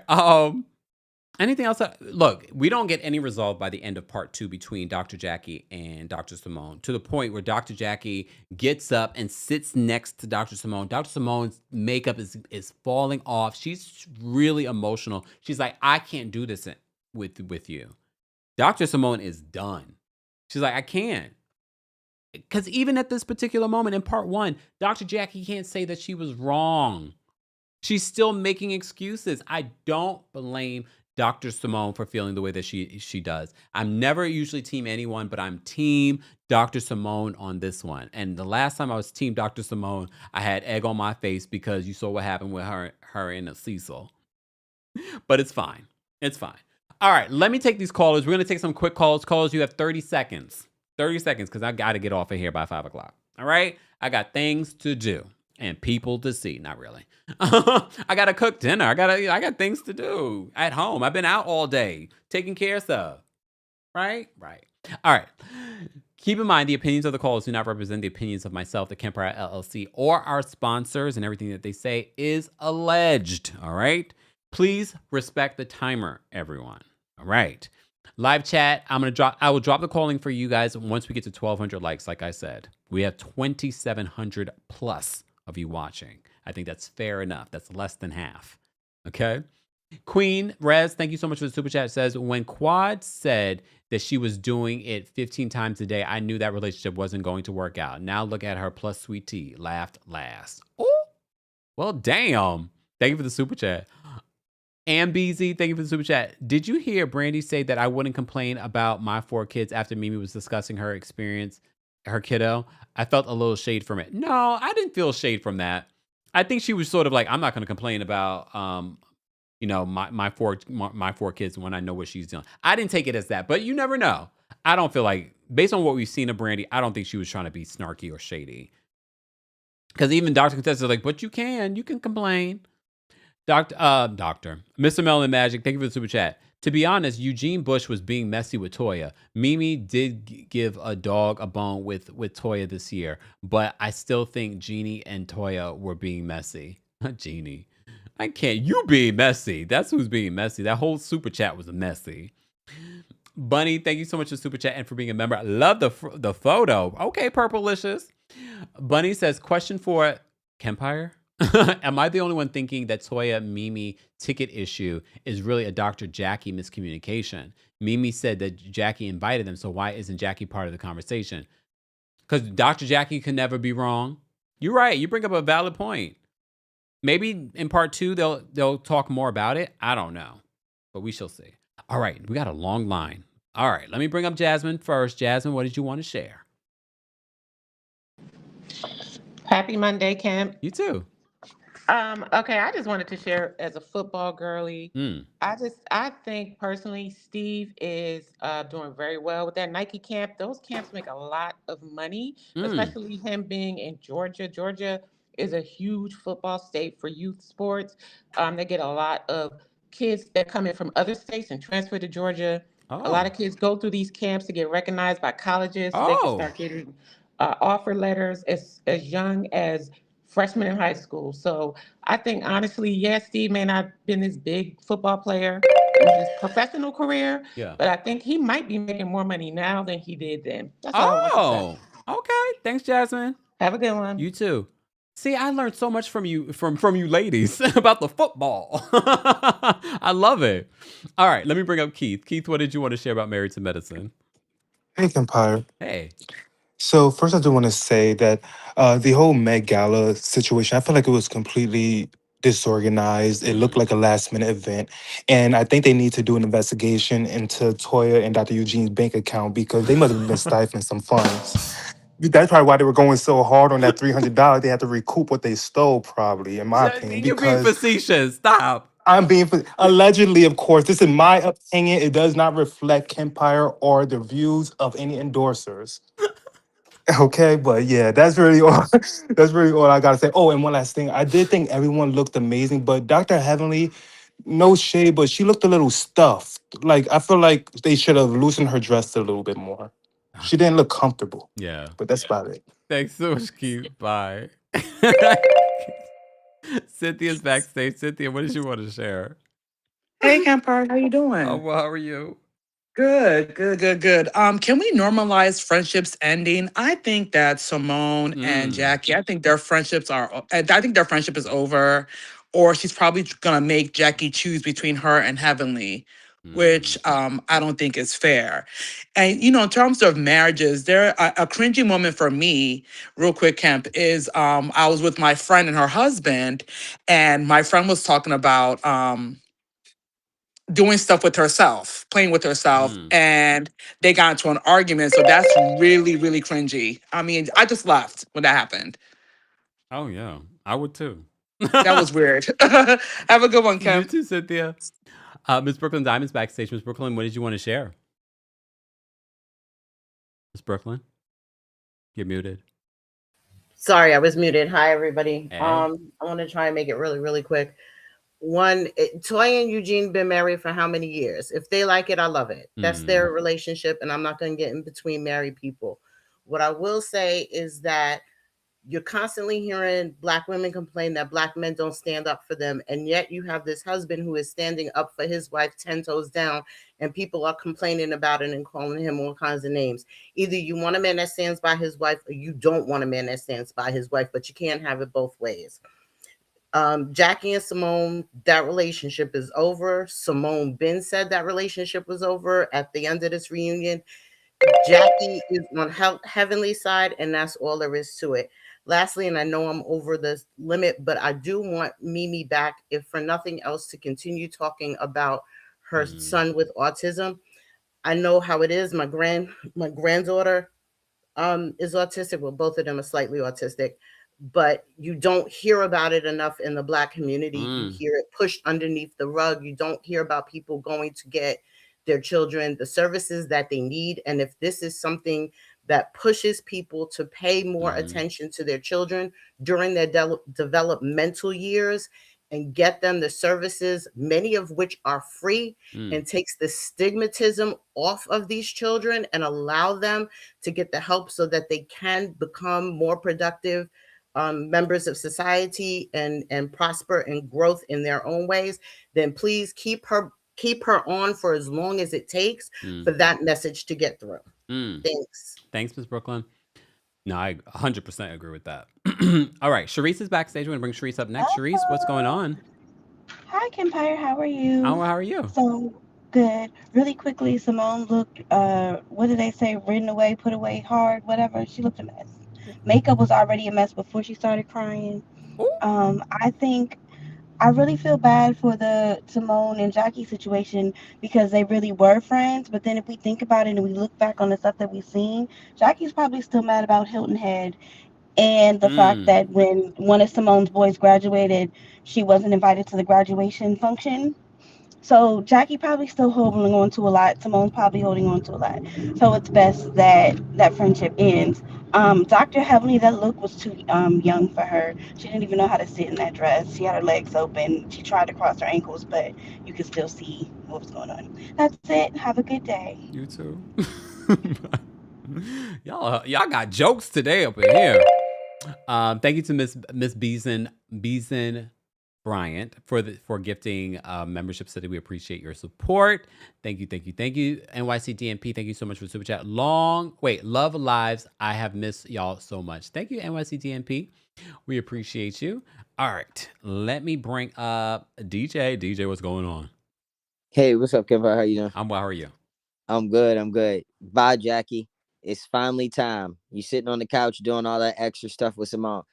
I've been saying it. She's aged out, and I mean that with all due respect. But at some point, you can't keep up with everybody. You know, Curtis doesn't even want to be there. So bye, Jackie. The whole guy thing and them calling him, the B word and all of that. I kind of disagree with that because here's what I like about the Atlanta based shows, and particularly the black shows. The husbands are ultra involved, and it makes the show entertaining. When I watch all of these other shows and there's no involvement from their family or husbands, it's dull because then you just have 5 women screaming about the same thing over and over again. So I think the husbands bring, something to the table that shouldn't just be dismissed based on gender. And finally, I agree with Eugene, actually. Oh, I'm so sorry. I agree with Eugene and Toya that they should have paid because it's like, hey, you're coming to an event, and I hope they keep doing the Met Gala. I really love that because it shows that they're giving back to the community and they're serious about their craft. Are they really, though? I mean, hey, 5,000, 1,000. Some scholarships are as low as $250 I've seen. No, literally. you're right. So, however, they ain't gonna cover nothing in med school. Should they need to reorganize it? They need to maybe bring in some help, but keep it going, because if you want to do this show, you should highlight the positive of your career, of your profession. So yeah, they need to get it together. Get Toya's hand out of the cookie jar. Wow. Goodbye, DJ. Y'all keep going. Wait, did she get a new Birkin? Imagine. That'd be terrible. All right, let's bring up Maisha next. Maisha, where you at? I'm out here delivering mail. How you doing? I know that's right. Hey, Maisha. Mondays are horrible at the post office, but let me. I'm not gonna waste my time. I just wanted to speak on Jackie. She has a God complex, and I agree with you in the sense of she can't accept accountability, and Simone will hold her accountable, but Heavenly won't. Heavenly thinks Jackie does no wrong. Like I remember that one season, I trust Jackie to do a root canal, just a whole lot of stuff, and it's toxic because Simone's career and her livelihood, her moneymaker is at risk. I don't blame Simone. Yeah. I cut her off at the end of the day. Like somebody said earlier, normalized friendships ending. She done burned you once. You went back. Second time, you gotta let it go. All right, Kempire, you have a good one, baby. You too, Maisha. Take care. All right. Bye. Guys, don't forget, once we get to 1,200 likes, I'll drop the call link for the general audience. If you're a member of the channel, I've dropped the call and link on the post tab here on YouTube. Shout out to those of you that have sent in super chats, Venmos, Cash Apps. I see the Venmos and Cash Apps after the live. So thank you to all those of you. I always love when I go my Cash App. Oh, I got a little couple of dollars to go get a little coffee or something. I don't drink coffee, but you get what I'm saying. All right. Oh, damn. Libra says, I bet the Med Gala paid for the face painting. I can't. Exactly. Greta says, shout out to all our U.S. postal workers. And shout out to our TSA workers. Oh, my gosh. What is going on in this country? What is going on? All right. Let me go back. Okay. I have April Aries backstage. April Aries, it's your season. Yes, woo! And my birthday is within a few days. But Happy anyways, hi. birthday. Thank you. So I feel like Dr. Jackie, aka Groot, I agree. It's time for her to be phased out because she's not taking What any did you just call her? accountability. Hmm? What did you Oh, call Groot. I got it from another YouTuber on here calling me pink. So she called it Groot? Groot. Oh my god. Yeah, because a tree, a twig. Yeah. But yeah. So I feel like Toya and Dr. Mimi can move forward because I don't even think Toya knows what the issue is with Dr. Mimi, to be honest. I was like a little bit confused. And I feel like there's something else that I wanted to say. Oh, yes, I'm glad that Dr. Brandy ate up Dr. Contessa because you were wrong. You were shady. Your man is broke and frugal and doesn't know how to show affection. So, how dare you come to my birthday and talk shade? Talk to me when your man can afford it. Have a good day, Kempire. You too, April Aries. Happy birthday.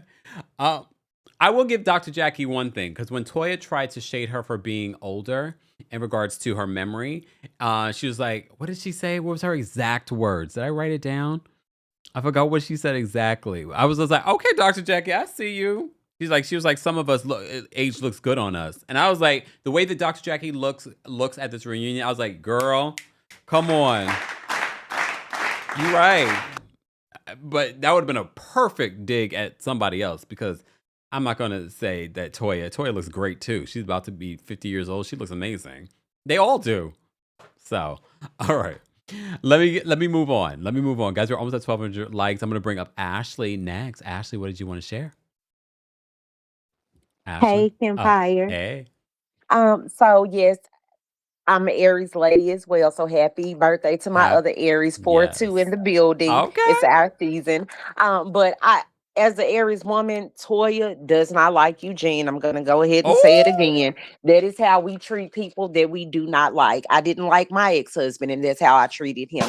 So she doesn't like that man. And also, I want Dr. Jackie to do what she said she was gonna do years ago, which is leave before she lets the show come between her and Dr. Simone. So goodbye. Loved it, loved you, but it's time for you to go. And then also, I am so glad Dr. Steve, not Dr. Steve, but Steve put his foot on Dr. Damien's neck. And I mean, on Dr. Eugene's neck, because you didn't have all of that energy for Dr. Damien when he checked you in Jamaica. So don't have all of the energy for Steve. You want to cuss at him? Keep pointing. Damn. Thanks, Ashley. Thank- Damn. Oh, bye. Well, as someone that knows a lot of Aries women, Ashley's right. I know Aries women better than they know themselves. And when Ashley said that, I was like, yeah, that clock's right. Yeah.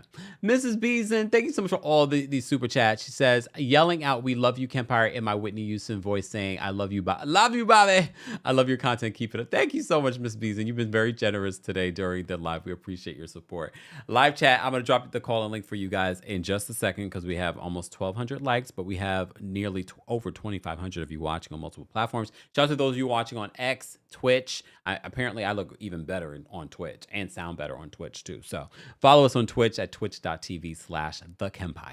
And follow us on Facebook. Shout out to those of you watching on Facebook, TheKempire on Facebook. Follow me on Instagram. I just posted a new photo from my recent photo shoot. So if you missed it, be sure to check that out. Go give it a comment.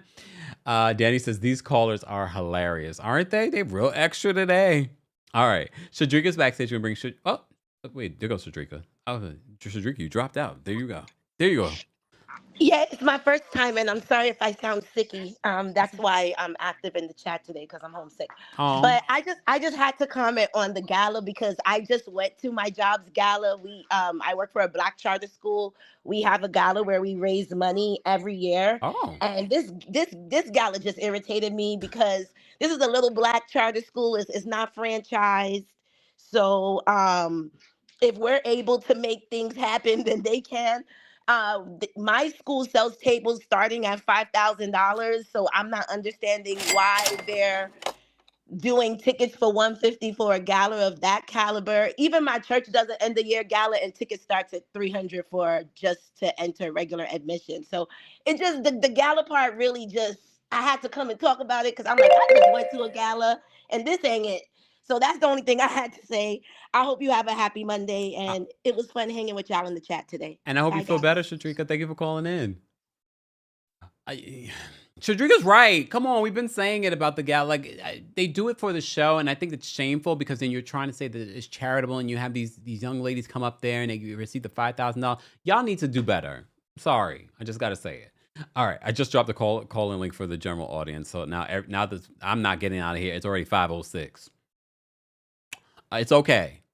We only got one more part to recap of the Married to Medicine recap. I'm gonna bring up Andrea. Andrea, what's going on? Hi, Kempire. I'm so glad I made another live. Me too. What's going on? I'm just saying, usually I am such a fan of Eugene because he's always so much more progressive than the other husbands. So I've always loved that. But my thing about this year is they're tacky. Jackie bought a table at a gala.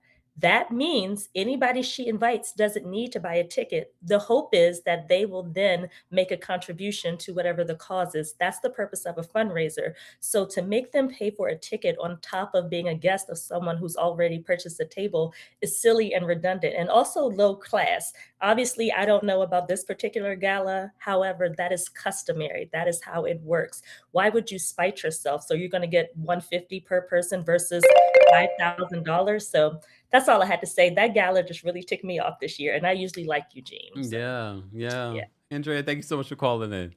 Bye. Yeah, and look, and it's not because I know there'll be the people saying, "Oh, Jackie did not pay for a table." Blah blah blah. It doesn't matter. That's what Steve thought. He didn't hear any communication about tickets. So again, it could be just miscommunication. But they got to do better with this gala. They definitely got to do better with this gala. Please. Wait a second. Elise says Dr. Jackie bought tickets and a table. That's just the gala. That's how the gala was set up. So maybe in part 2 they'll clarify. I don't know. Hey, Virgo Leo. Cap says, I always look forward to your lives and videos, Kempire. You're always the highlight of my day when I need it or when I need a laugh. Thank you so much, Virgo Leo Cap. All right, let me get to the rest of these calls because now the backstage is full. Okay, let me bring up Bernice. Bernice, what's going on? Hi, Kempire. Hey. Hey, so I just wanted to say quickly about I think that the show has been on for so long, they really need to start to think about recasting some of the old members because no matter how many times they keep bringing in new people, it's still always the same story. And I think it gets lost. The medical part of the situations get lost. Now, as far as Dr. Mimi, I'm happy that she did bring information about her son because I have a 24-year-old daughter that's on the spectrum and she's doing phenomenal because the best intervention is early intervention. And if you get and when 20 years ago they didn't have as many as resources that they do now for children, and my daughter was a girl, so it was more back then, more for boys, so it was even harder for me to get services. But if you advocate for your children, it can be done. And now she's working. She works at a school cafeteria. She has her own bank account. She knows. So the best thing you can do is early intervention, and she can do it. And she doesn't need Toya validation to tell her that she's a good mother. That's all. Thanks, Bernice. Take care. Yeah, she's 100% right. 100% right. We've definitely come a long way when it comes to our conversations, especially as the Black community, when it comes to folks with, that have a developmental disability, because it ranges. It ranges too. All right, let me bring up Lovely next. Lovely, what did you want to share about Married to Medicine? Hey, Kempire, how are you doing today? I'm well. How are you? I'm good. My thing is, I think they all just getting their karma from how they treated Mariah. Oh. And then they just slapping them all back in the face. The thing with Jackie and Simone, I don't think Jackie would ever get over the situation with her and Simone, because Simone took her to that place where her sneaky link was at. And with Mariah, with Hold on. She did. She took it back to where the sneaky link was at. And people coming for Eugene and Toya. But the thing about it is, without Eugene and Toya on that show, I don't think it would be a show. Even though Heavenly is messy as heck and just wrong at all times. And for Dr. Jackie to take Heavenly word over Simone after you saw it, even if Andy asked you that, girl, you ain't nobody friend. You another Jackie. You another Heavenly inside of Jackie body. Because Heavenly say everything that you want her to say. That you want to say, but you want to be this upstanding doctor. That's all I got, Kempire. Thanks, lovely. Yeah. Look, yeah. Y'all just making me laugh today, though. I have to say the calls are really cracking me up. All right, let me bring up Ariana next. Ariana, what's going on?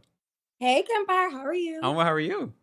Good. I really enjoyed this episode. I felt like because there's only 2 parts, everything was very fast paced. Like they got right into the drama, which I think the housewives could use a bit of, actually a lot of. So this is definitely one of the best reunion episodes that I've seen in a few years, for sure.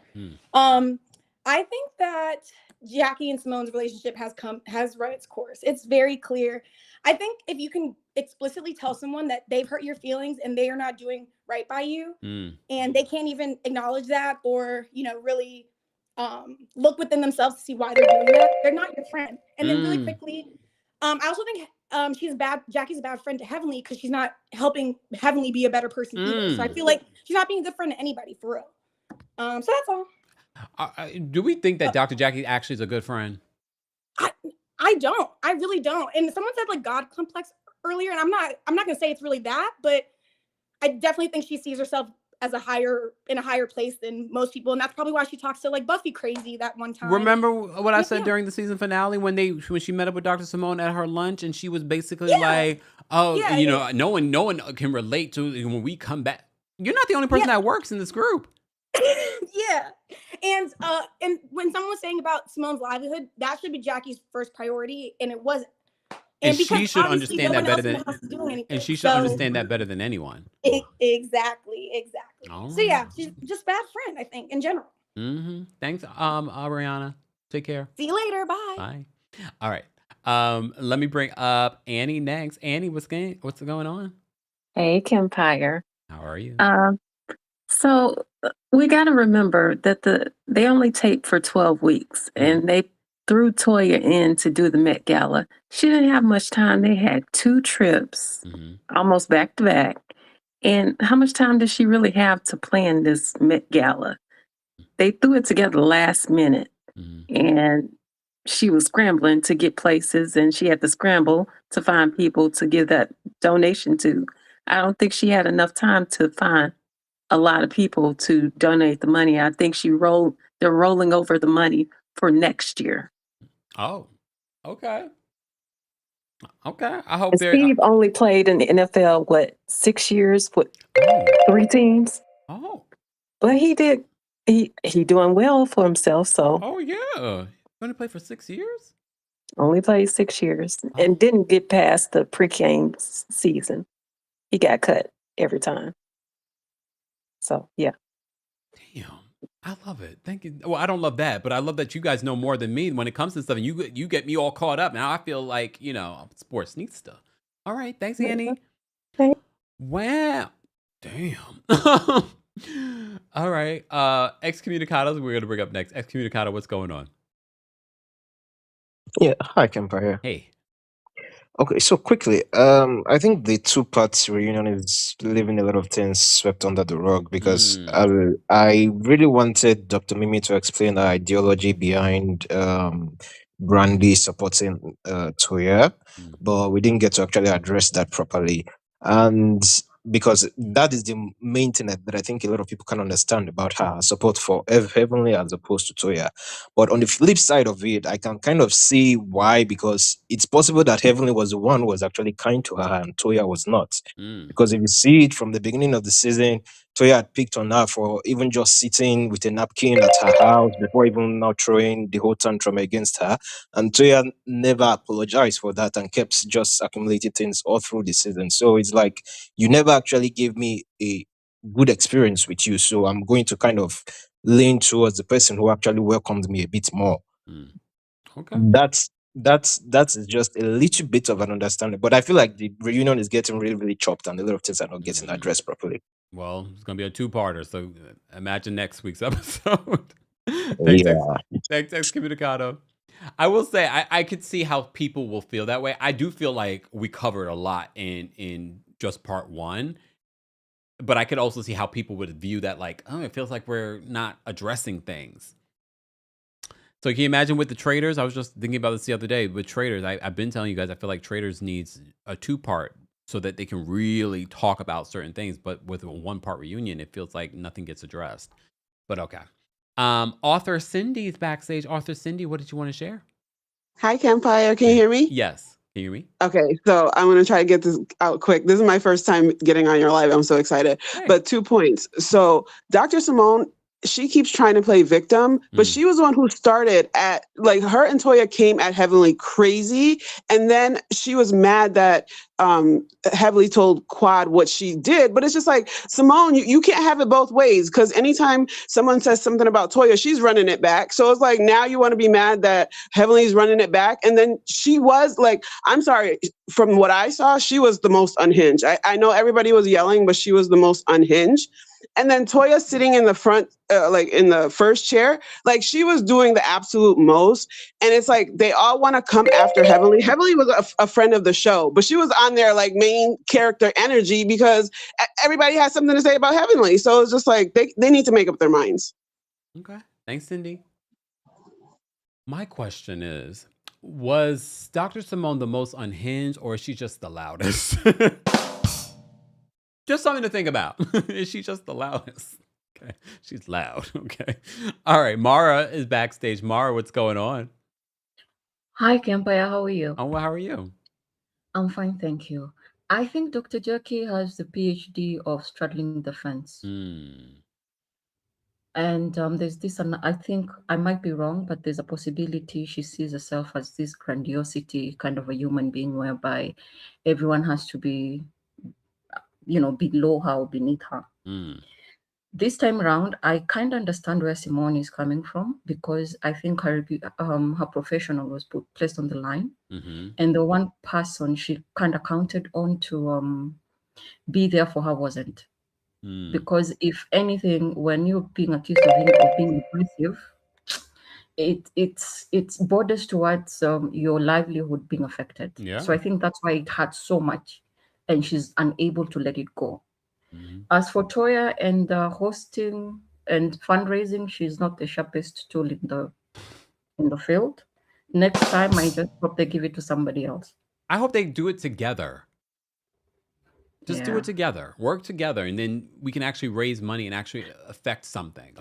And I think they were using this opportunity to kind of teach her a lesson. Yes, they heavily Because admitted that. in the past, she has totally refused to contribute financially. And they're like, okay, let us see how you're going to handle the situation moving forward. It was some form of punishment, not really punishment, but making her to see the light why you need to contribute when other people are actually hosting the fund, the gala and everything. But I don't think she learned anything, sadly. Thanks, I don't Mara. think she did. Yeah. Bye. She said, I don't think she learned it. I think they wanted to see her fail, to be honest with you. Anyone else? Do you think that you wanted her to be do y'all think that they wanted to see her they wanted to see if she understood how much work it took, or do you think they wanted her to see her fail?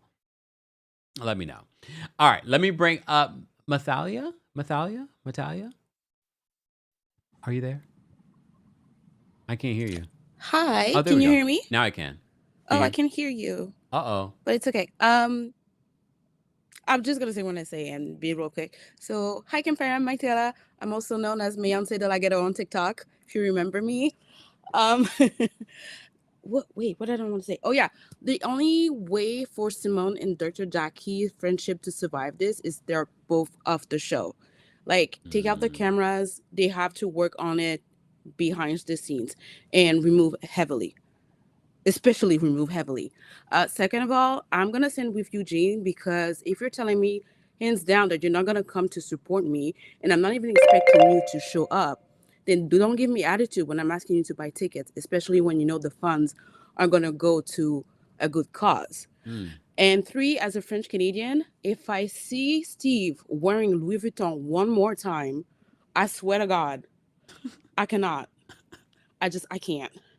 But anyways, that was my 2 cents. Thank you. Thank you. Oh my God. I mean, I do think it's like a little like, it's a little much, but I think he leans into it now even more. And I like Louis Vuitton. Don't get me wrong. I don't like wearing Louis Vuitton everything though. Like the time and place. If I'm going to a concert, maybe I'll put on like a Louis Vuitton something. But no, yeah. But anyway, all right. Tyler's back. Say, Tyler, what's going on? Hi. Are you lit? Yes. What I will say is I'm not on Simone or Jackie's side, to be honest, because I feel like both of them have done the same thing to each other. Simone was dead wrong when she took them to Hilton Head. She was dead wrong for that. And Jackie moved past that. When Jackie is telling you, I don't like Dr. Jackie, but I get her standpoint. Like, I'm not going to publicly side with either one. I will say it behind the scenes, but if I publicly side with either one and we're very close friends, I just don't want to get in the middle of it. And I'm telling you why I didn't. Simone just wants to have an issue because she does not want Jackie to be Heavenly's friend. And that's dead on that. Toya is holding the season down, period, point blank. Toya's holding it down. People could say what they want. Toya's holding it down. I don't agree with Toya and them talking to King actively. This is the second time y'all have done that. Y'all did that with Greg or whatever like that. It's Toya and them do some low down stuff, but I'm waiting on it to be Toya's turn because I think there is some truth in Eugene. The way you treat him, Eugene is definitely looking at other people. It's just that Eugene doesn't look that good for anybody to want to come out and admit to it. All right, thank you. Goodbye, Tyler. Tyler was doing so good. He was doing so good. All right, let me bring up LaToya next. LaToya, what did you want to share about Married to Medicine's reunion part 1? Hello, can you hear me? Yes, can you hear me? Can you hear me?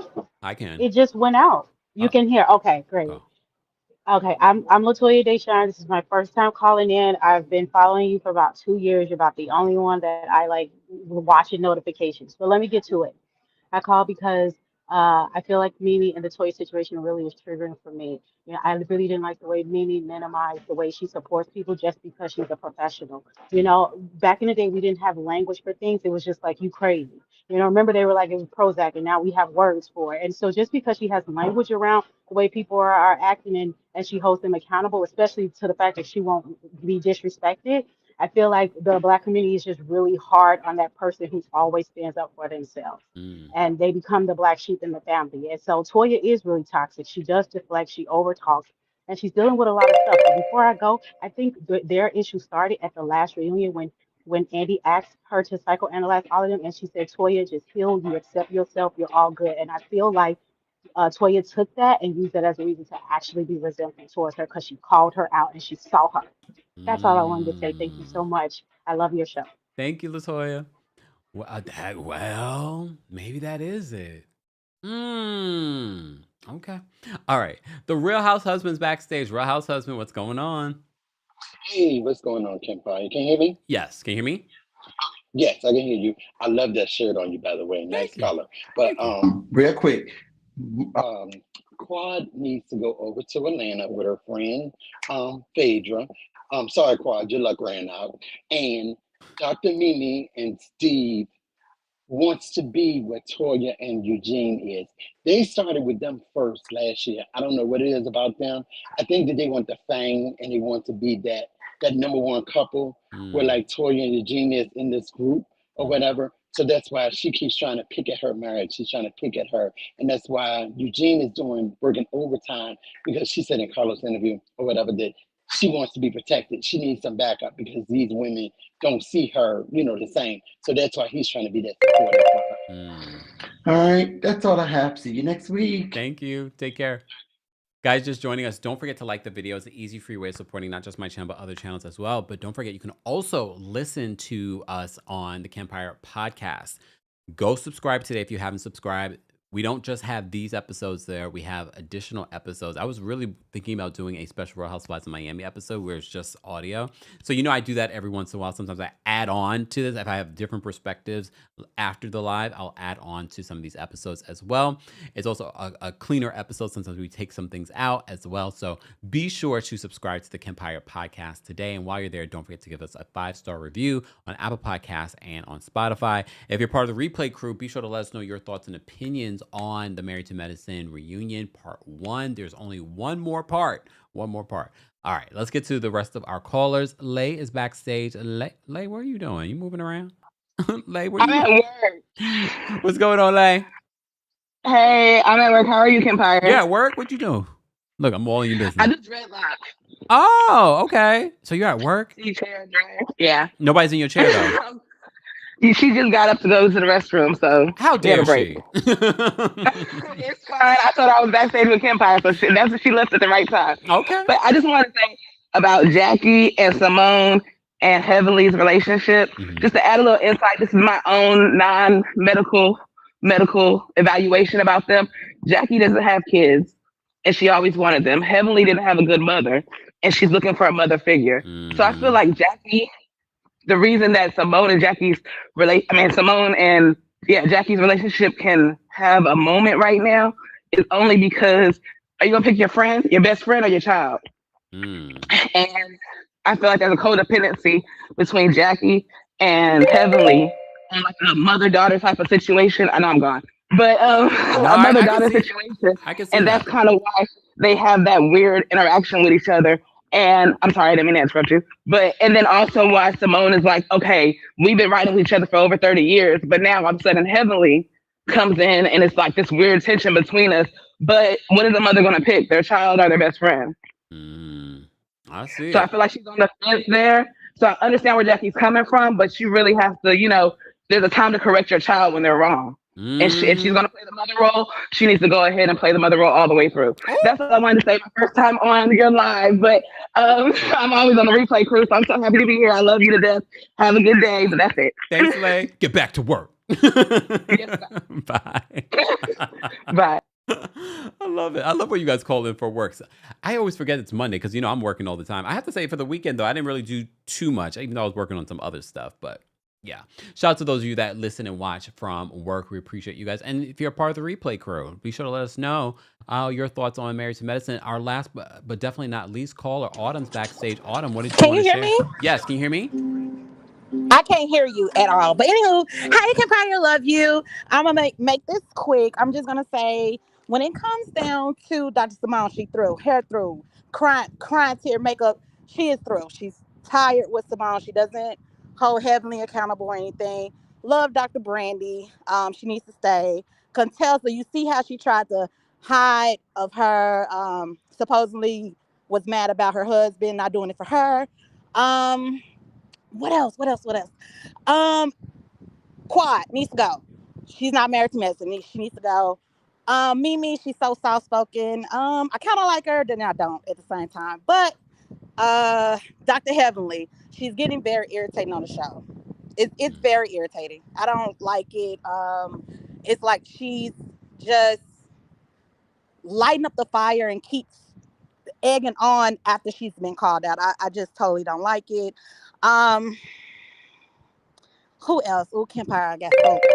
Anywho, Angel, she don't need to stay. It's no point of her staying. I love that she's the RN. She's showing it. She needs to go because we're not here for dating at all. You know what I'm saying? We got to keep the Married to Medicine. Anywho, anyone else? I can't say all, but anywho, bye. Love you, Kempire. I'll call you next time. Bye, Autumn. You guys are hilarious. I don't know what's going on with these.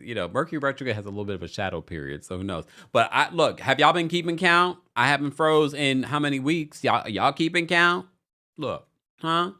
All right. Let me say thank you. We had a super chat from Shadrika. Oh, let me shimmy. Shadrika sent $20. Okay.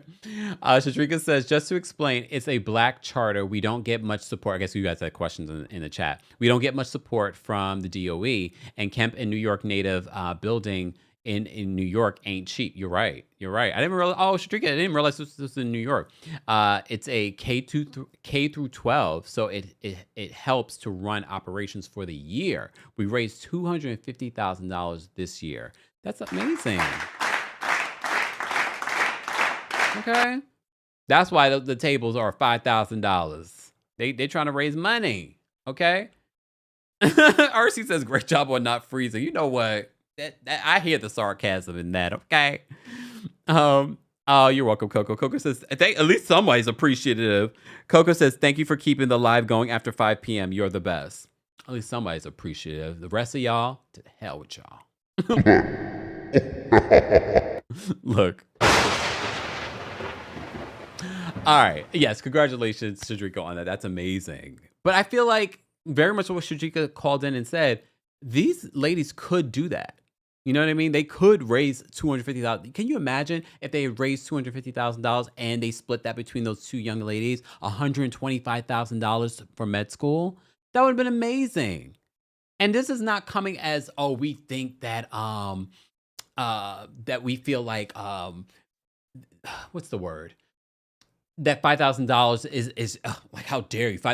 We just understand medical school is very expensive, and that's not going to go far. And they have the potential to raise a lot more. But we're so busy talking about the drama that we forget that we're trying to raise money for charity. All right. But anyway, Mary says, can you get King on your show? For what reason? I don't feel like he'd be that interesting. Sorry, King. No offense. I think he'd be boring. Y'all don't think? No, we're good. We're good on King. Unless he got something to say, we could talk patois the entire time. All right. All right. Thank you all for being here. Thank you to our King's Guards. Thank you to our channel members. Thank you to our subscribers. We appreciate you guys. If you would like to become a member, head on over to TheKempire.com/join. If you want the Are You Okay merch is now available. T-shirts, sweatshirts, hats, mugs, coffee mugs, travel mugs. All of that is now available at houseofkempire.com. Or if you go to TheKempire.com and click the shop button. All right, go get you your stuff. Okay. All right. RC says yes, but that was done in a year. If they raised 50 to 100,000, that would be excellent. I mean, regardless, they could do better than $10,000. They could definitely do better. Okay. All right. You're right. I wouldn't be surprised if Carlos King's already on King's line or already has asked King. You know how Carlos do. Some of us have standards, okay? Anyway, all right. I appreciate you all being here. I was so excited that we were able to recap Married to Medicine. The final part of our recaps for Married to Medicine season 12 will happen next Monday, where part 2, the finale to the reunion will happen. We'll talk more about it then. If you're part of the replay crew, be sure to let us know your thoughts and opinions. Thank you all for being here. I will see you all in the next one. I'll see you in the comment section. All right. Thank you all for being here. Everyone have a fantastic day. Thank you for 1,358 likes. And shout out to those of you watching on Twitch and on Facebook and on X. We appreciate you guys as well. And thank you to everyone that called in as well. Okay. All right. I'll see you all in the next one. Bye, y'all. Here